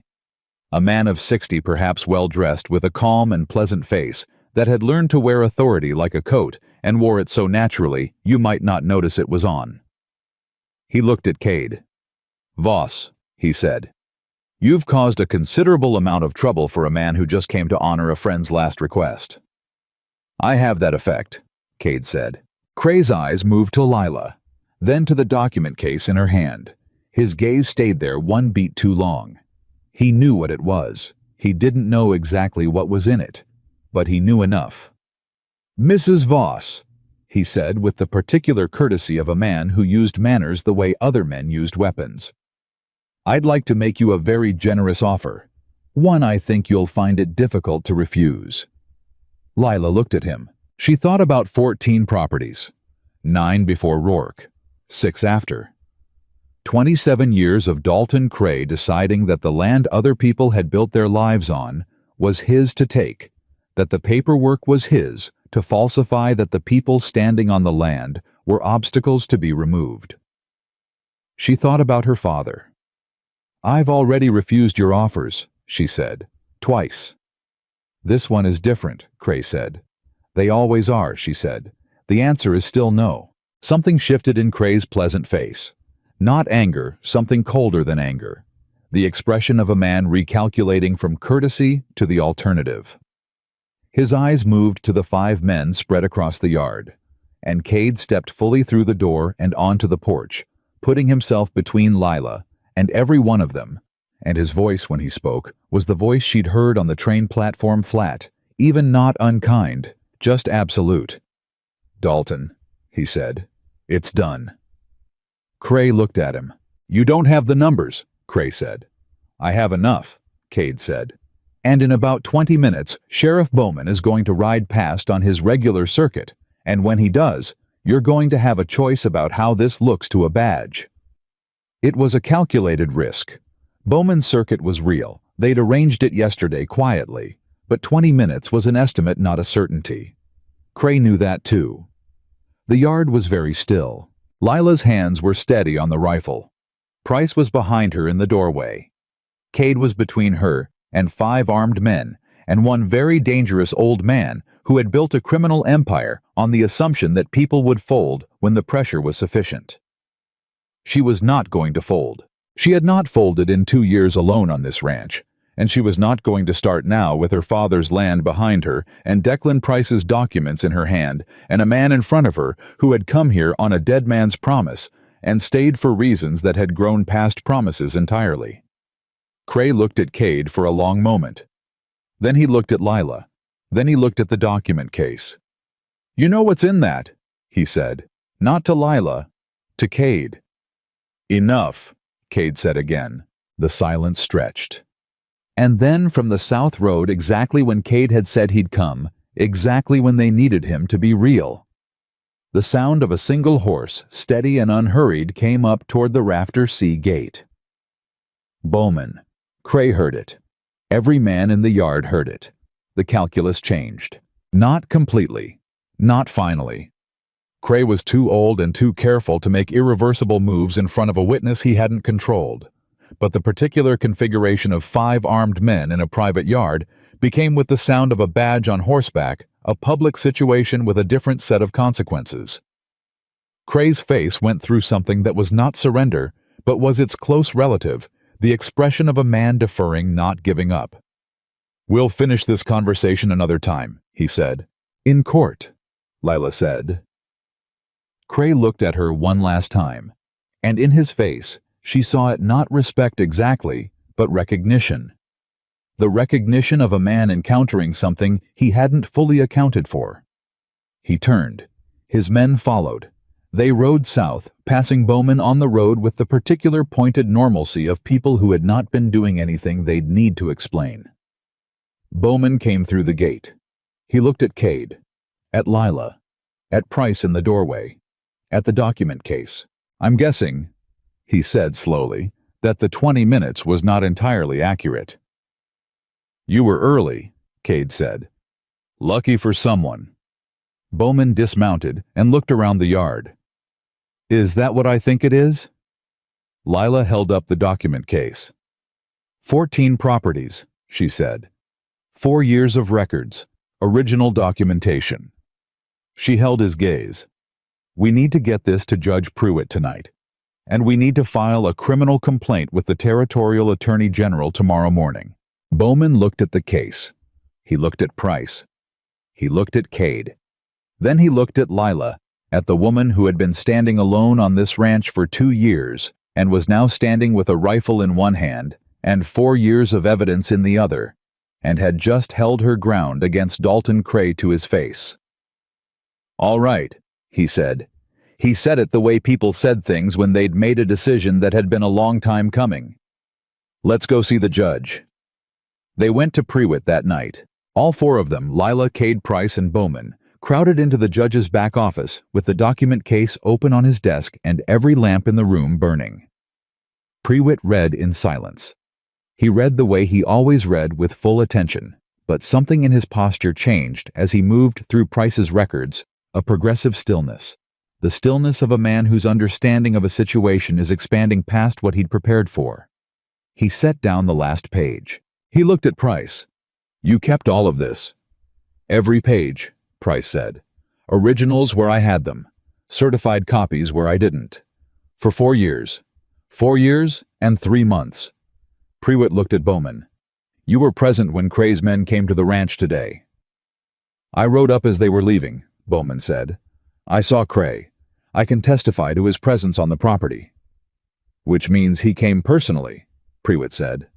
"Which means he was frightened enough to come personally." "He saw the document case," Lila said. "He knew what it meant, even if he didn't know exactly what was in it." Pruitt folded his hands on top of Price's records. He looked at the ceiling for a moment, the judge's habit she'd learned of giving himself space to think before he spoke. When he looked back down, his eyes had the quality she'd first seen when he accepted their filing. Not excitement, but resolve. The expression of a man who had been a fair judge in a territory that made fairness difficult, and had just been handed the means to do something about it. "I'll hear the civil proceeding on the original schedule," he said. "The jurisdictional challenge against the district court filing, I'm ruling on that tonight. The procedural concealment is clear. I'm dismissing the counterclaim from my proceeding and filing a formal complaint to the district court about the failure to disclose." He paused. "That handles your land, Mrs. Voss. The debt is stayed pending hearing. No foreclosure can proceed." Lila felt something release in her chest. Not dramatically, not with any particular display, just the slow unwinding of something that had been coiled for 2 years. "The criminal matter," Cade said. "That goes to the Territorial Attorney General in Denver. Tomorrow, by special courier, I'm signing the transmittal letter myself, which means it can't be quietly redirected or delayed." Prewitt looked at Price. "You'll need to go to Denver, testify in person." "I know," Price said. "I'll go. It won't be safe," Prewitt said, not to frighten him, just plainly. "It hasn't been safe for 4 years," Price said. "At least this time it means something." Prewitt nodded. He began writing. They left his office 2 hours later into the full dark of Dust Ridge at midnight, and the town was quiet around them, the way frontier towns were quiet at that hour.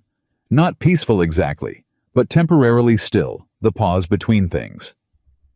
Lila stood on the courthouse steps and breathed. Just breathed. Cade stood beside her, not close, not distant. The measured presence she'd been learning for 5 days. Price and Bowman were behind them, talking in low voices about logistics, the courier, the timing, the safest route to Denver. "It's not over," Cade said quietly. "I know," she said. "Cray still has lawyers. The Attorney General's proceeding will take months. He'll fight every page. I know that too. Your land is safe for now, but now isn't, Cade." She said it quietly, but with enough weight that he stopped. She turned to look at him there on the courthouse steps, where 5 days ago she'd walked away from a marriage ceremony, and she looked at him the way she'd been learning to look at him past the surface of him, past the gun and the history and the careful neutral face into the actual person Thomas Garrett had trusted with his last breath. "I know it isn't finished. I know it's going to be long and difficult, and Cray is going to fight. I understand all of that." She held his gaze. "But tonight, in this specific moment, can we acknowledge that we didn't lose?" He looked at her. Something in his face shifted, and for the first time since the train platform, she saw it fully, the thing he kept under everything else. Not the controlled steadiness, not the careful calculation. Something that had been waiting for an occasion that felt safe enough to surface. "We didn't lose," he said. "No," she said. "We didn't."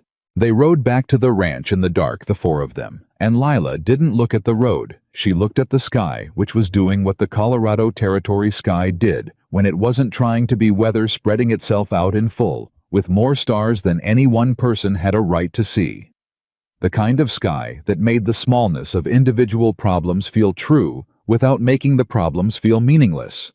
Her father had loved this sky. She thought she understood why for the first time in 2 years without grief attached to it. Price slept in the barn. Bowman rode home. She and Cade came into the house, and she put the document case in her father's desk, the safest place she could think of, the desk that had held her family's records for 30 years. And she latched it and turned around and found Cade standing in the kitchen with his hat in his hands, not moving toward the door, just standing. "You're not going to take watch," she said. "I was going to," he said. "Yes." "Sit down," she said. He sat. She poured 2 glasses of the whiskey she kept in the back of the pantry she'd bought it the week she filed the first debt restructuring, told herself she'd drink it when it was resolved, and hadn't opened it since. She put 1 glass in front of him and sat across the table. He looked at the glass, then at her. "Thomas drank whiskey," he said. "Terrible taste," she said. "He mentioned it in his second letter. Said he'd had whiskey in a mountain camp that tasted like regret, and he'd drunk all of it anyway." Something real moved through Cade's face. A grief that was finally in this kitchen at this hour, allowed to be present without being managed. He picked up the glass and held it without drinking it, and she understood he was holding it the way you held something that connected you to someone who was gone. "Tell me something about him," she said. "That he didn't put in the letters." Cade was quiet for a moment. "He talked in his sleep," he said finally. "Whole conversations. In the camp, the men near his tent would listen and try to figure out who he was arguing with. Never could. He'd wake up completely cheerful, no memory of any of it." The corner of his mouth moved. "He was the worst card player I've ever met, and he played every chance he got. Lost every time. Didn't care even slightly. Lila smiled. It came without planning which was the best kind. He wrote that he was good at cards, she said. He absolutely believed that, Cade said. That was the thing about Thomas. He believed things thoroughly, including things that were demonstrably false, including that sending you here was a good idea. Cade looked at her. Including that. She held his gaze. Was it? He thought about it the way he always thought about things that deserved real answers. Not the careful pause of a man buying time, but the genuine pause of someone taking the question seriously. I don't know yet what I am for this place, he said. I know what I've done this week. I know what I'm going to keep doing while Cray fights this in court. He set the glass down. But whether I'm good for this place, whether I'm what it needs in the long way, I'm still finding that out. Honest answer, she said.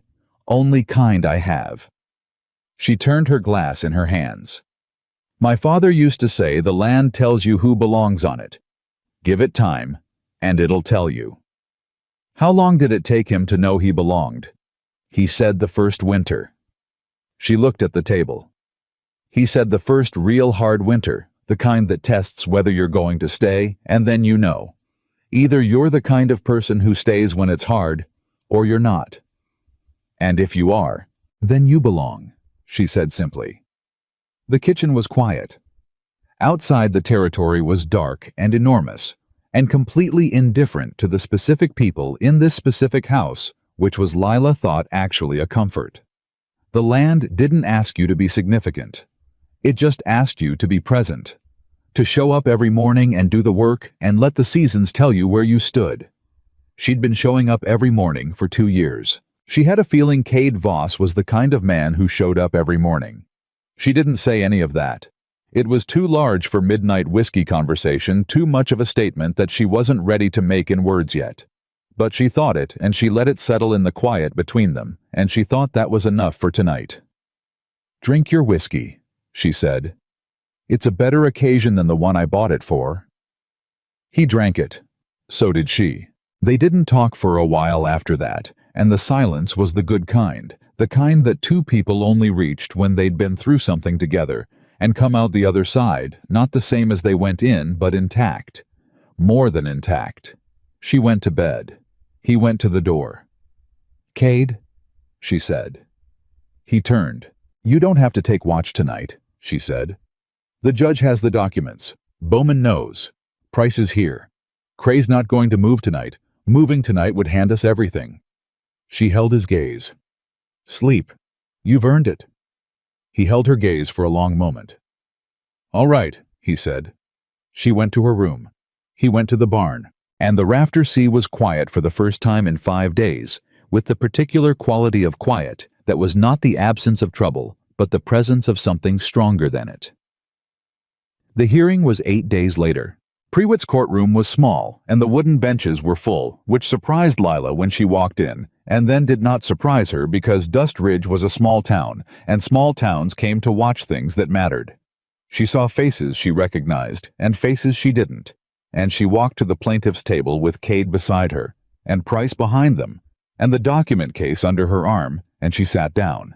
Across the room, Cray's territorial lawyers, 2 of them polished and expensively dressed, the kind of men who wore the confidence of a man who had never yet lost, sat at the defense table and arranged their papers with the calm of people who believed the outcome was already determined. Prewitt entered. The room went quiet.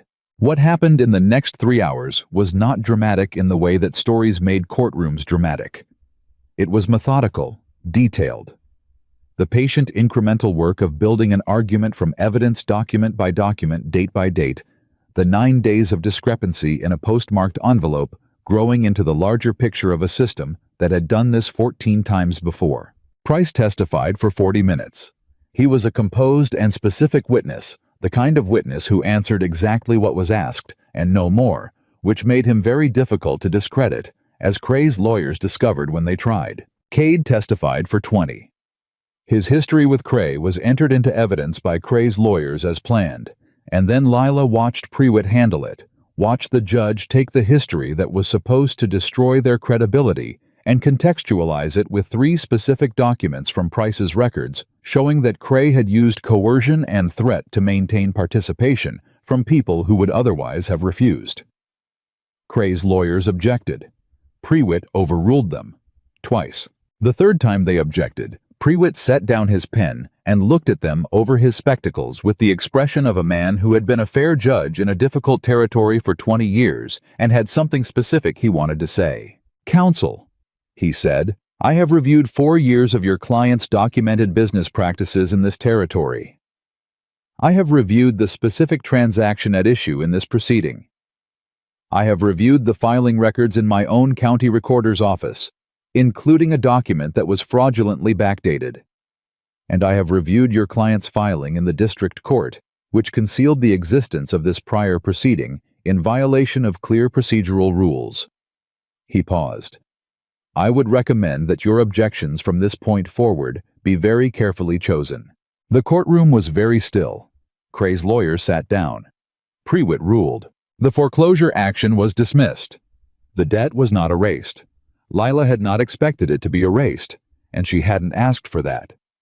What she'd asked for was time and fair terms, and what Prewitt gave her was both a mandatory restructuring of the debt under Territorial Consumer Protection Statute, with payments set at a rate the ranch could actually sustain, and a prohibition on the transfer of that debt to any party without 30 days written notice to the deed holder properly postmarked and witnessed. Territorial Resources Consolidated was referred to the Attorney General's Office for Criminal Investigation, along with Prewitt's own formal letter recommending expedited review given the volume of documented fraud.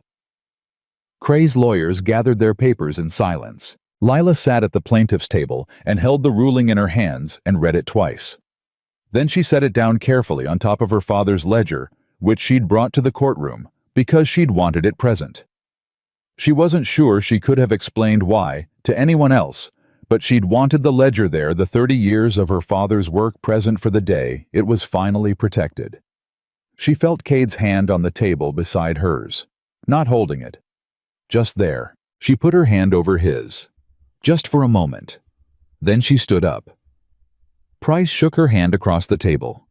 His face had the expression of a man who had been carrying something for 4 years and had just in this small courtroom set it down. "Go to Denver safely," she said. "I'll go through the North Pass," he said. Slower, less visible. "Bowman will ride with you to the county line." Price nodded. He looked at Cade.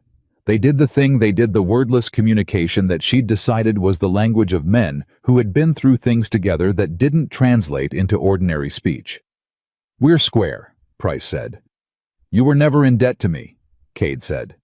"I know, but we're square anyway." Price left with Bowman through the back of the courtroom. Lila and Cade walked out the front. The afternoon had come up warm, the particular warmth of late Colorado summer, generous and clear, and the main street of Dust Ridge was going about its business with the indifference of a town that hadn't attended the hearing and would hear about it secondhand and form its opinions accordingly. She didn't care what the town thought. She had never particularly cared what the town thought. They were at the edge of the courthouse square when a man stepped out of the assay office doorway. She didn't recognize him for a moment. Then she did. The man from the courthouse square on the day of her wedding. Dark hat. Standing and watching. He wasn't watching now. He walked directly to Cade and said something in a low voice too quiet for Lila to hear. Cade listened. His expression didn't change. He said 2 words back. The man nodded and walked away. Lila waited. "Trent," Cade said. "He left this morning. Rode east." Cray told him to go.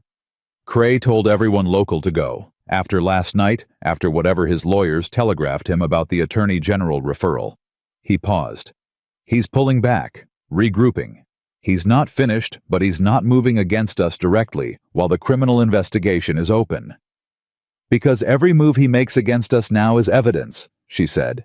Yes, she looked at the street. At the ordinary afternoon business of Dust Ridge. At the sky above it, the same enormous sky she'd looked at from the train platform 9 days ago when she'd been waiting for a man who would never come. 9 days. She'd been married for 9 days to a man she'd known for 9 days, and she had saved her father's ranch and built a legal case that might bring down a criminal operation. And she had somewhere in the margins of all of that begun to understand something about herself that she hadn't fully understood before. She was not someone who needed saving. She was someone who needed a partner. There was a difference, and it had taken Thomas Garrett's death and Cade Voss's arrival and 9 days of the hardest fighting she'd ever done to show her clearly what that difference was. She started walking toward the livery. Cade fell in beside her half a step back the way he always moved, giving her the space of the lead.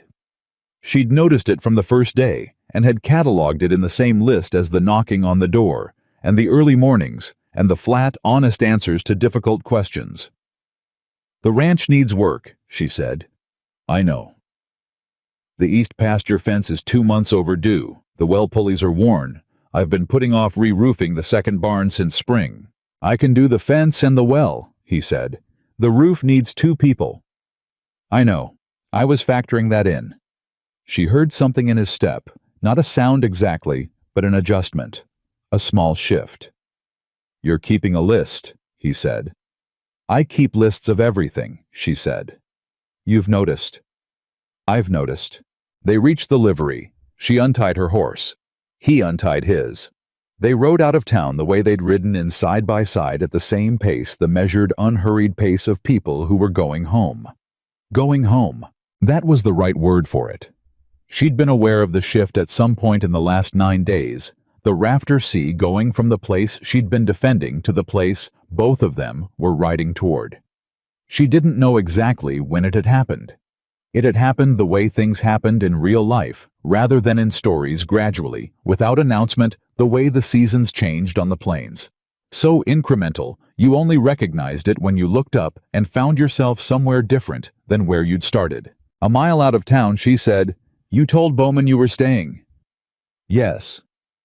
"Was that—" She paused, not uncertain exactly, but precise, looking for the accurate question. Was that because of the situation? Or was that something else? He rode for a moment without answering. She'd learned to read his silences. This one wasn't avoidance.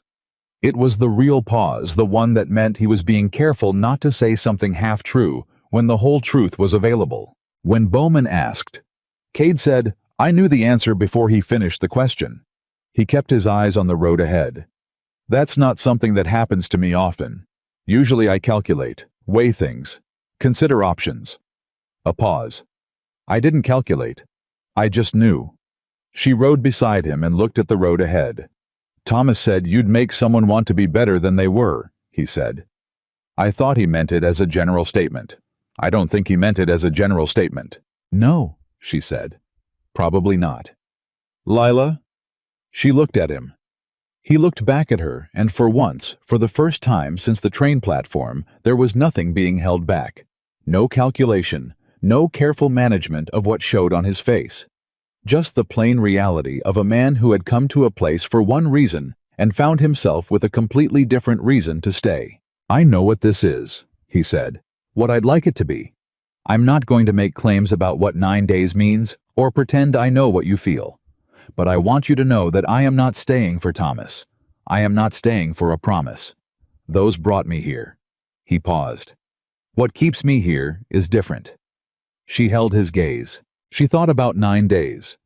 About a man who knocked before coming into his own house, who made coffee every morning without being asked, who had told her every hard truth without decoration and had held exactly one thing back and had told her that too fully when he understood she needed it.